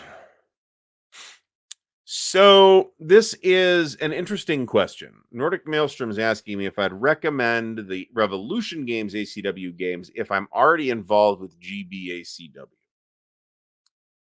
So understand that GBACW in its current incarnation from GMT is a considerably more detailed system than blind swords. And I'm going to assume that you mean blind swords here. Although there's no like super duper obvious branding. I mean, they've all got kind of these black boxes, but there's a couple other Revolution products that have something similar. Um, but we're talking about, for the most part, we're talking about blind swords. If you're happy with GBACW, then I believe the answer is probably no. I think you should probably stick with that. It's the same scale. Now I'm talking about blind swords, not Black Swan and not Shattered Union. So I'm talking about the ones from Revolution and the one game from Tiny Battle Publishing, the Devils to Pay. They are regimental level Civil War games, so it's the scale itself is detailed, but they also haven't done any big battles in it. Is that the same friggin' green? I guess it is. Um, except in other forks of the system or as parts of where games are parts of the battle. So there's a day one at Gettysburg and a day two of Gettysburg, and they're separate games. As Stigler points out here, GBACW is considerably more detailed, more complicated. I would consider it also meatier. It has more detail. So, for example, I actually had two different people walk up to me and ask me for a recommendation on what blind swords game they should get. And I told them my favorite blind swords game, and I mean, this is literally last weekend, so my mind hasn't really had time to change. Is Long Street Attacks, because Long Street Attacks is the meatiest one. Okay, it's the one that's two maps. There's got a lot of counters and a lot of for as blind swords games go. I mean, I like the detail. Okay, I appreciate the extra detail that GBACW is bringing to the table, but that does not necessarily, in and of itself, diminish my liking of the relatively straightforward simplicity of blind swords. However, I will say that simplicity does not necessarily roll out to extremely fast play times, you're obviously going to spend much less. Let's take a battle that is represented in both systems. Cedar Mountain, okay, it is going to take you, I would guess, 3 or 4 times as long to play out Cedar Mountain in GBACW than it is Blind Swords. But I also think you could do that in 2 days, maybe something like that, two long days. Um, in Blind Swords, you could do it in 1 day fairly handily. Okay, so it is going to play faster, but it does that by there's no rules for low ammunition. There's no rules for facing. There's no rules for artillery going in and out of battery. You just move them. So for those folks that want that kind of detail, then you're gonna probably lean harder on GBACW or line of battle if you want, right? Which are sort of the three major going concerns in regimental level Civil War at the moment. Um, Now, if you want to play the whole thing of Gettysburg, then you are either moving slightly outside the confines of Blind Swords and going into Black Swan, which, I think that a Most Fearful Sacrifice is an impeccably produced game from start to finish in terms of physical components, in terms of design and development and all that. I don't think, other than my more or less trivial complaint that the charts are printed too small. I don't think there's anything to really criticize about it. But it is a simplification, a light streamlining of Blind Swords. So if you want to play out a big battle like, say, Gettysburg, then you are either stepping outside to that streamlined and slightly higher level version, because this unit scale is not the same, or you are playing it in GBACW where you can play out the entire battle, right? That was a little startling, but it is not important, so we are not going to deal with it at the moment.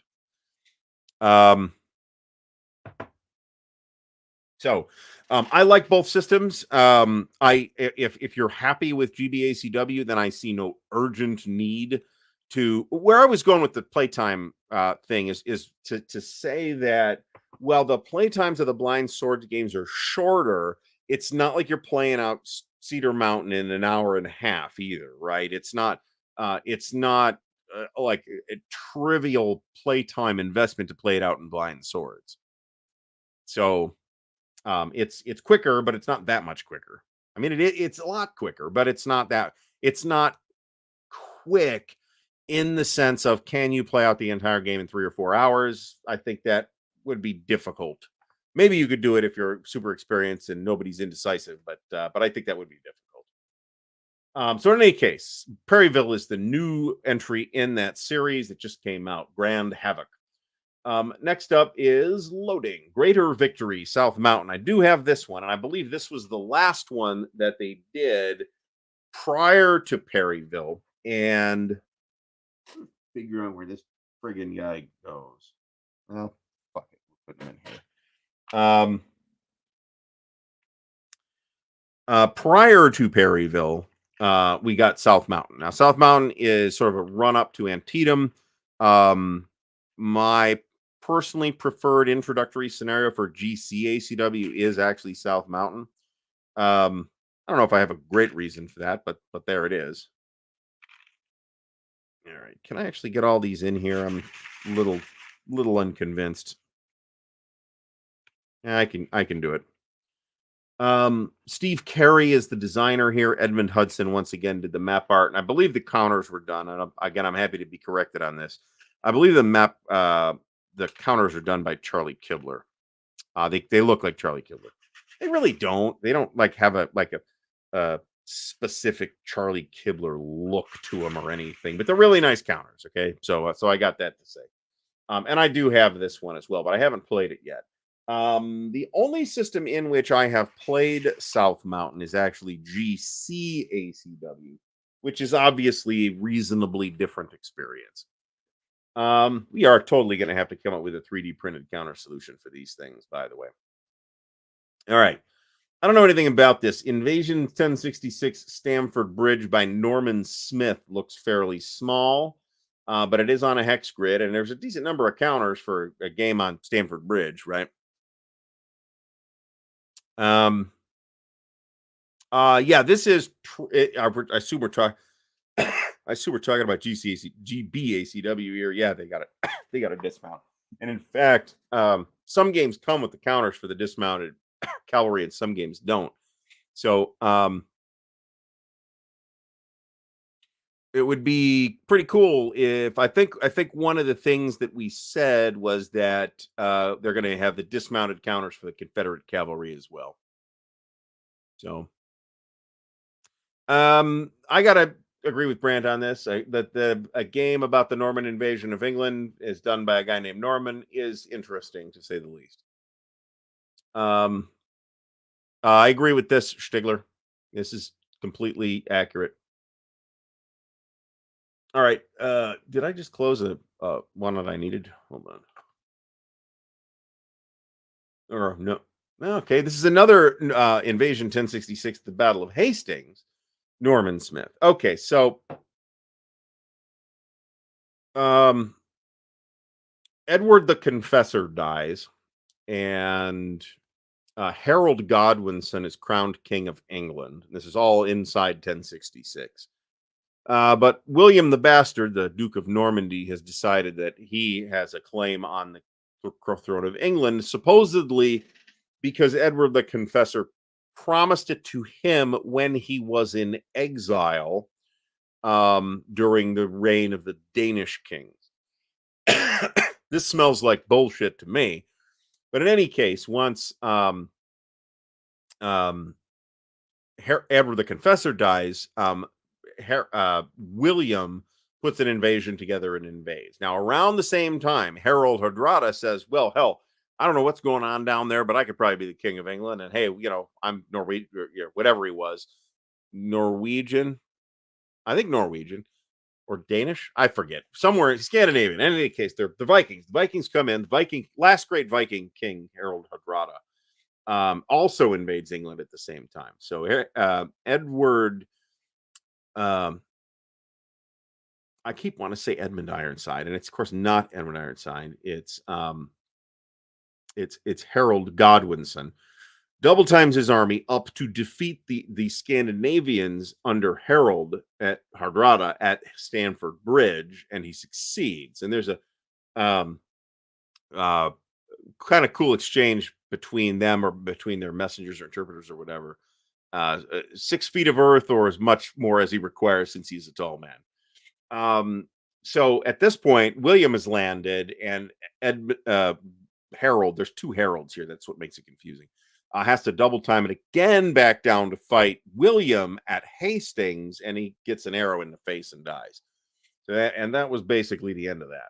So that's 1066 in a nutshell. Moving on, Iron Bottom Sound 3. Now, I'm a little confused about this because this cover appears to be the K2 publishing cover.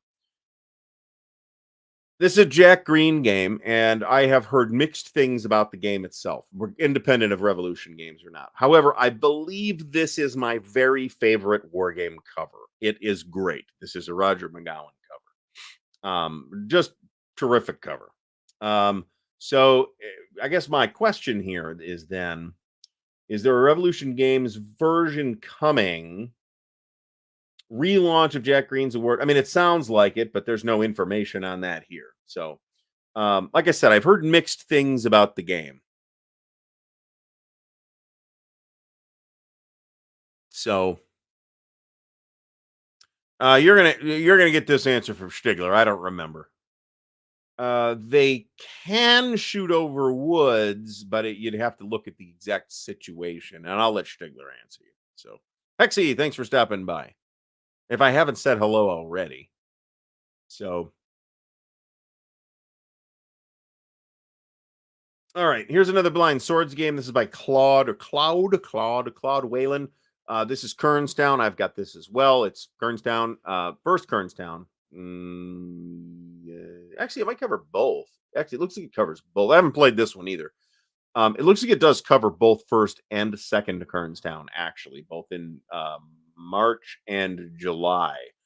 So that's actually pretty cool. Now, if you have the the Death Valley for GBACW, you can also play out both first and second Kerns down at the regimental level, and get the extra detail if you want it. If you don't want the extra detail, or if you find GBACW too fussy, which I think is a legitimate call you could make, then Blind Swords is like the first place I would look. Here is Königsberg, the Soviet attack on East Prussia. This is another one that I apparently own. Stefan Ekstrom is the designer, and I want to say this uses a similar system to Across the Narva, but how similar, I am not sure.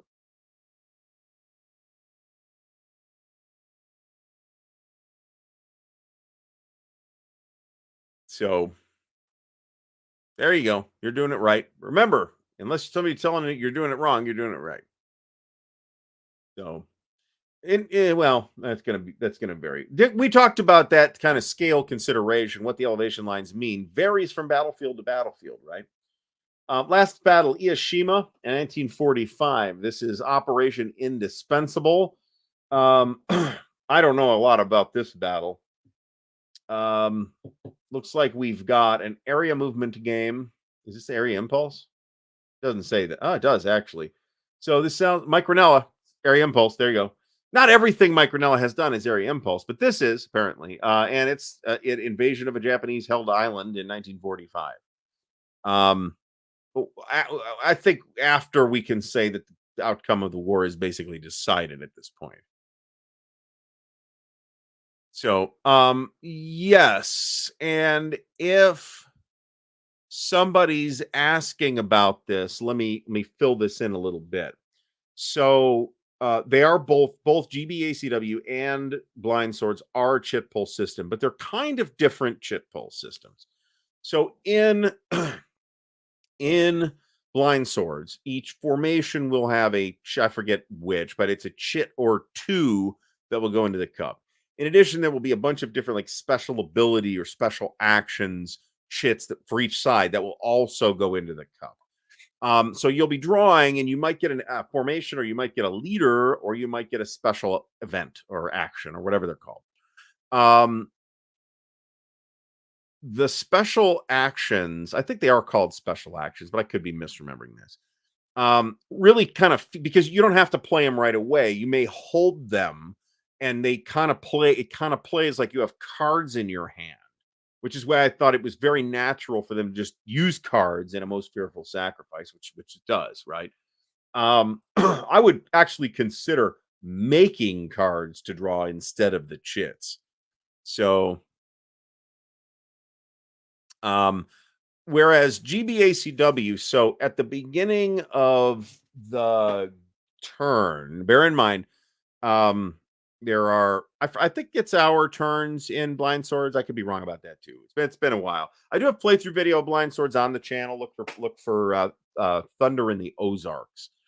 But that's like 3 years ago now. So, and I've played a million games since then, including a bunch of chit pull games and a bunch of Civil War games.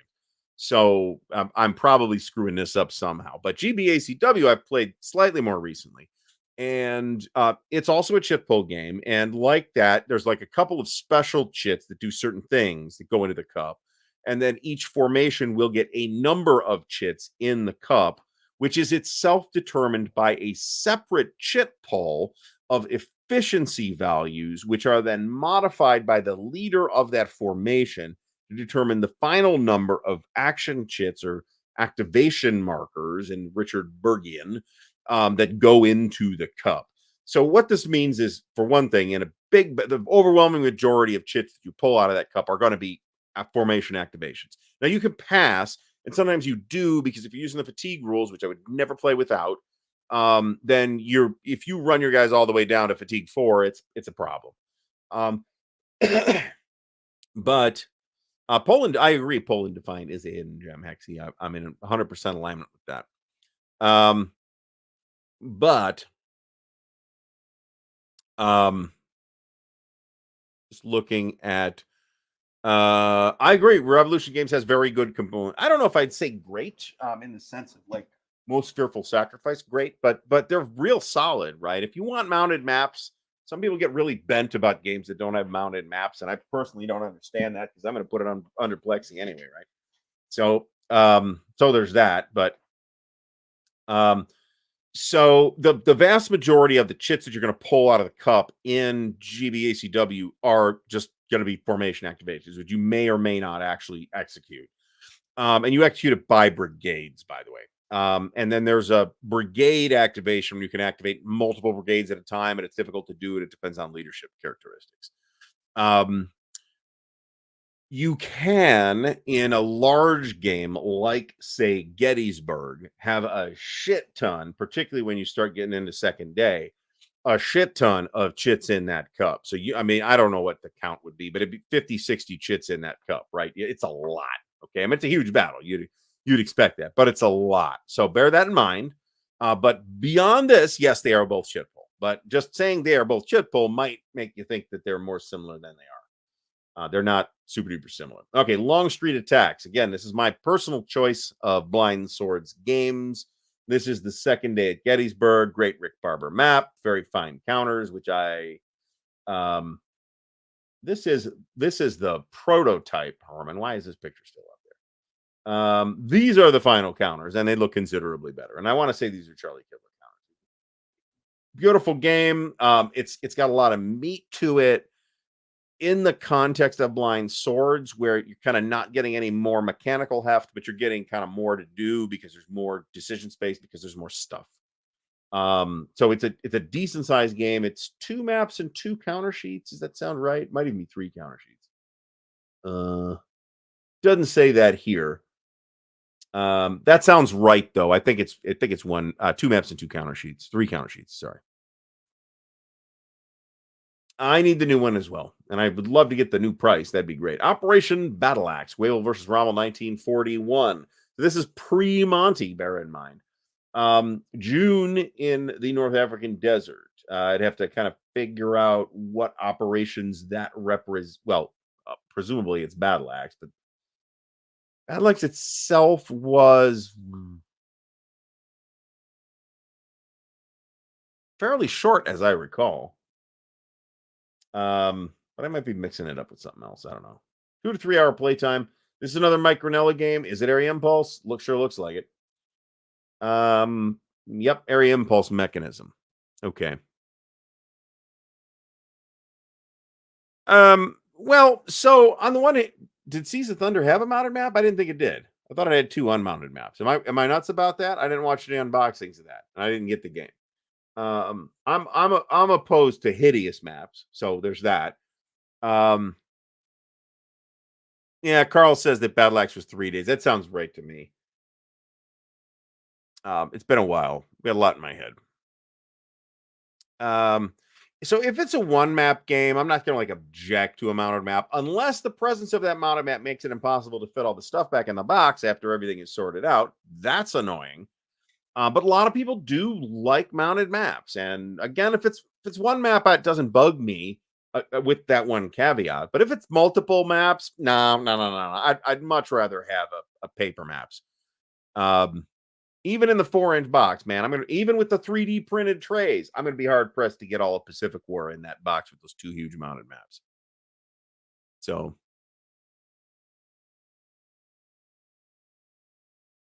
Worthington's mounted maps are really nice. Decisions are actually quite nice, and compasses are really nice. Of the 3 of them, the 4 of them, so War Game Company's doing mounted maps. Worthington, Academy, should I count Academy? Sure. GMT, Decision, and Compass. I think I like the ones in terms of do they lay flat? I think I like the ones from Compass best, actually, just on that criteria alone. Nordic Maelstrom says it's got a mounted map. I didn't know, and I don't need to because it is a hideous mounted map. So I wasn't going to buy it for that reason. I understand why it is hideous. I just think they could have found a better expression, aesthetic expression of what they were trying to do. Pacific Fury. We've heard good things about this. This is a Japanese import. Naval Battle of Guadalcanal by Yasushi Nakaguro. Also came out of, I think the War Drum Games version is the one I've seen a cover of. Uh, maybe. Well, this cover didn't tell me very much. So, Battle on the Table, Guadalcanal. That's interesting. Interesting how that's different from the US publication. Definitely not a big fancy mounted map here, though. I've seen this on a table, and it's definitely unmounted. It's got a very straightforward map. I don't know if this is a bad thing or not, but I map this. I don't want to use the word simple, but a map this uncomplicated looking to me is not a selling point. We put it that way. That doesn't mean it's bad, and I've heard good things about it, but it's not. I don't see that on a table and look again because it looks interesting. That's superficial, but there you go. Here's Mike Ranella, Patton's Vanguard Area Impulse. This is AeroCorps 1944. It'd be super interesting, actually, to sit down and play this and then play MMP's AeroCorps and do a compare and contrast between the two. Some of y'all ought to get on that, I think. I ordered North Africa 41. I agree with this statement. I feel like I've got Brazen Chariots. I'm not 100% sure why I ordered North Africa 41. So you'll get an unboxing of it whenever it shows up, and possibly a giveaway if I think it's that bad. But it is a Mark Simonich game. I mean, it's not going to be a turd. So I am happy to play on Vassal. I also prefer physical components though. So there's that, which is why I need to clear the physical components. A off the table back in the back room, and B off the floor. We're moving fast here now, folks. Stefan Ekstrom's system returns in Poland Defiant. As somebody mentioned, yeah, this just covers the first 10 days. So it's not the whole campaign, but it's probably reasonable to say that it's decided in the first 10 days. And the Polish army was quite large, right, by European standards. I think it's the third largest army in Europe. And yes, there's a big drop off after the first two, but or maybe three if you count the Soviets. But the Polish army is pretty good. It's pretty capable. The stories about them charging tanks with their horses turned out to be largely apocryphal. So this could have gone either way, and it certainly could have taken longer than it did, which would be considered a Polish victory, I believe. So this is one of, I think, two or maybe three games I have on this subject. But the other is First to Fight, which I play. No, I haven't played that. So I haven't played that, and playing it out in Europa sounds like an extremely unattractive idea. But this is a very good, very playable game. This says 240 to 480 minutes. Oh, okay, fine. That sounds fine. It's not going to take you forever to play. Yeah, Carl, I got these coming. They're pretty impressive looking, I got to tell you. We will find out. Red Typhoon, the Soviet winter counteroffensive in 1942. This is by Shigeru Hirano, another Japanese designer. Man, at least you can't say they can't read the factors on the counters. Those are big factors. So, that's good, right? That's good.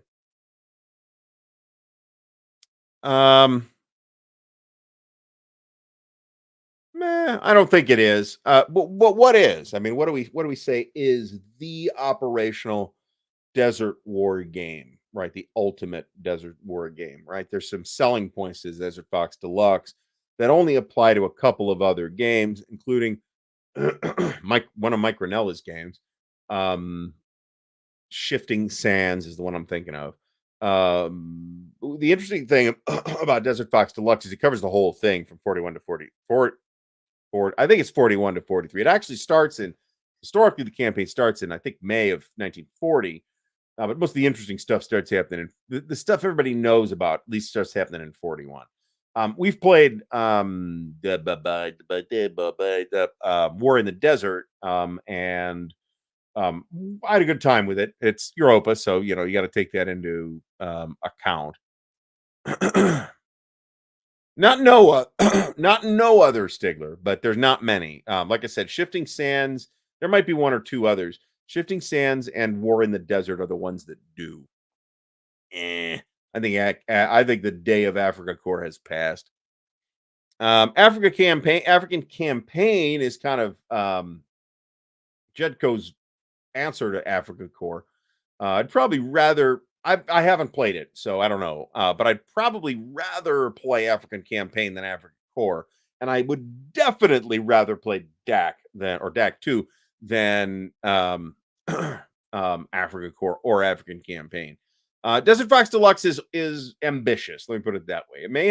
It may well, as Stigler maintains, have fallen down in execution in a number of places. Although I do have it. I have looked at it, but not played it. So this is a preliminary opinion and should be taken as such. I think the complaints about it are somewhat overblown. They're not wrong, but overblown. DAC 2 does not cover the entire desert campaign. It covers the Western Desert. So horsey counters. That's actually a really good adjective for that particular thing. Of all the North Africa games, which one has the biggest map footprint? Do we count the answer? So the map footprints between where I think Brant may be going with this is the map footprint between DAC 2, and Campaign for North Africa are basically very similar. Okay. The biggest footprint is going, but those are all Western Desert, right? That's just that part of Egypt and Libya. Don't quote me on where the borders are drawing. But it's just the Western Desert campaign. Whereas Desert Fox Deluxe is definitely not a contender for that particular thing because it's a bunch of small maps that you put together at weird angles.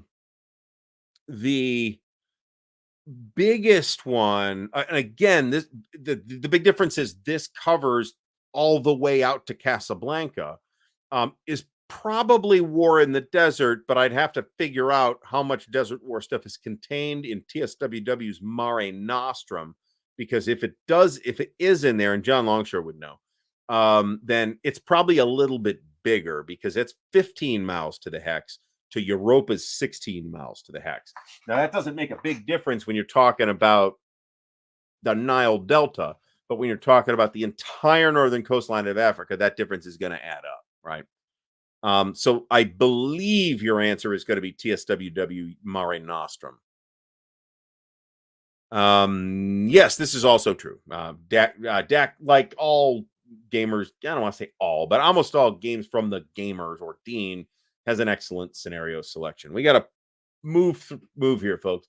The Road to Charon, 1941, East Africa. This is East Africa, right? So, cool topic. Kim Kanger. It is a hex game, so but it's not super duper dense or anything like that. I don't know if this is still in print or not.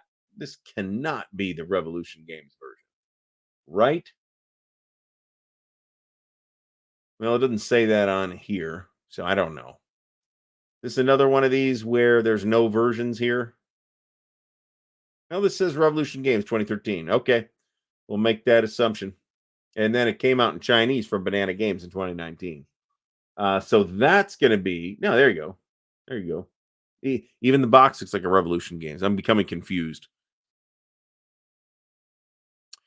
This is a legitimate, this is totally a legitimate criticism, by the way. The setup instructions could be better. The Siege of Orgun by Patrick Ruchman. That's what we're going with. Afghanistan, 1983. Mujahideen versus Soviets. Very interesting topic that we are not going to be able to explore in detail because we're almost out of time. This is, however, an area impulse game, which Revolution has done a lot of, but it is not a Mike Ranella area impulse game. Stalingrad advanced to the Volga. This is okay, so I think this is out. I have seen this on a table, which I believe was at Compass Expo in November. So I'm not sure whether that means it came out in November or came out this year, and that was a prototype of some kind. But this is a solitaire game, and it's an area-based solitaire game. And other than that, I don't really know a lot about it. Here's the components. I mean, it's pretty nice looking. But beyond that, Solitaire Area Movement Series Volume 1. That's actually sounds potentially interesting. Well, this says 2023. I'm just not sure that 2023 is correct. You should, if you're a GBACW player, yeah, you should get Death Valley. And it is, as of this moment, probably still the best introductory volume to GBACW.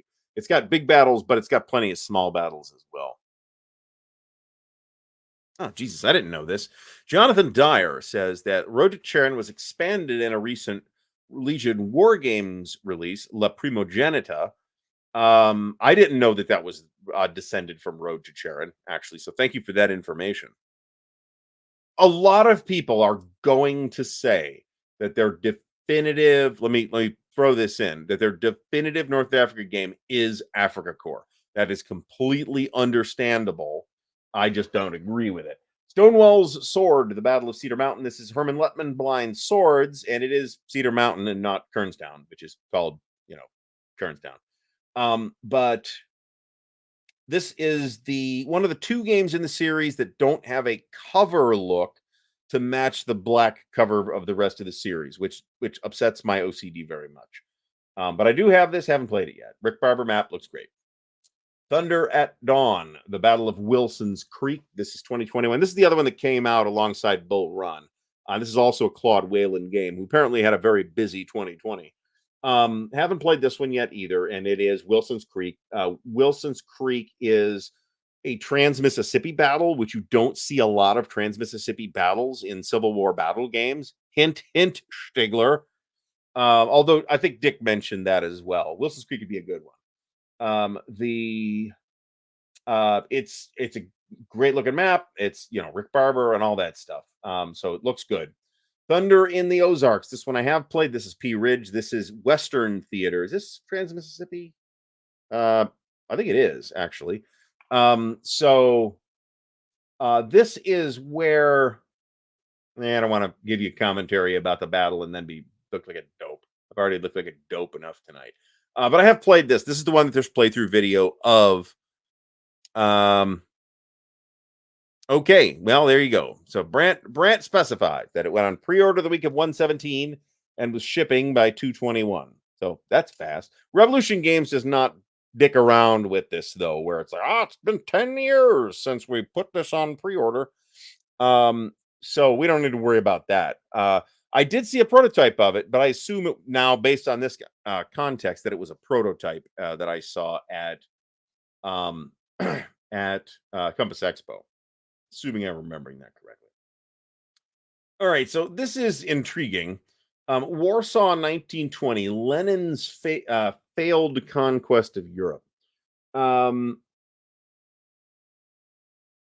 So this is a Japanese import, and I don't really know anything about this. It's a two-player game based on the Russo-Polish War. It's a hex and counter game, so there's that. It has a reasonably attractive map, but not incredibly ornate, but that's fine. Wouldn't have any trouble reading this thing, that's for sure. And a lot of folks are actually maybe more folks than you might necessarily think are interested in the Russo-Polish War. So Randy says that P Ridge is in northern Arkansas. I'm just trying to figure out whether the Mississippi runs on which side of Arkansas the Mississippi runs on. That's my question. There's like 4 battles in the expansion. Come on. There's like 4 battles in the expansion, as I recall. All right, last up is another one I haven't played. This is Roger Miller. And I think Roger's one of the principals at Worthington. Not sure if there's other folks involved or not. This was pitched as first in a series, and it's Operational American Revolution. That is, nobody's really done that, right? We've had sort of approaches to games that have some operational flavor, but this is an Operational American Revolution game. I think one of the inspirations for it was Great Battles of the American Civil War. Unfortunately, with this whole run in the company thing, There has not apparently been time to do a second one of these, unfortunately. I do have this. It looks intriguing. Um, the Mississippi is the line between Arkansas and Tennessee. It's not helping me, Brant. That's not the border I'm talking about. So,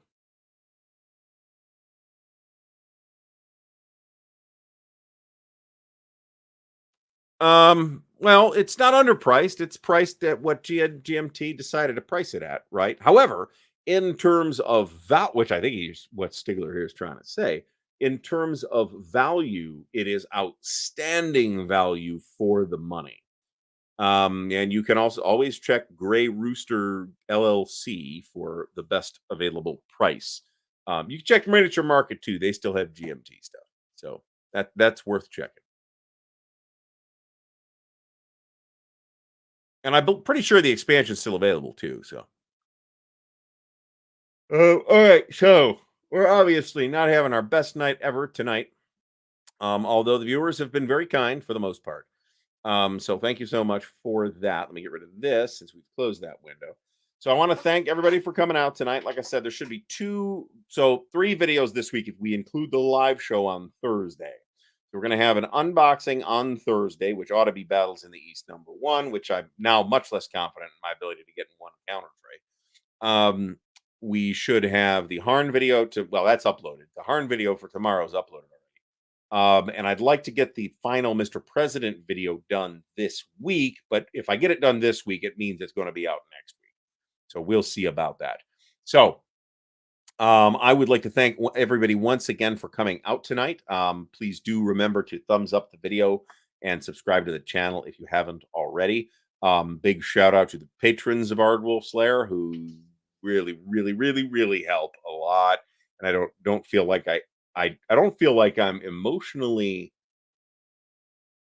and I don't have the touch to express how thankful I am to the patrons of the show. But that this way I can do a fancy disco exit scene instead. And who doesn't love a fancy disco exit scene? Everybody, take care. We'll see you next week.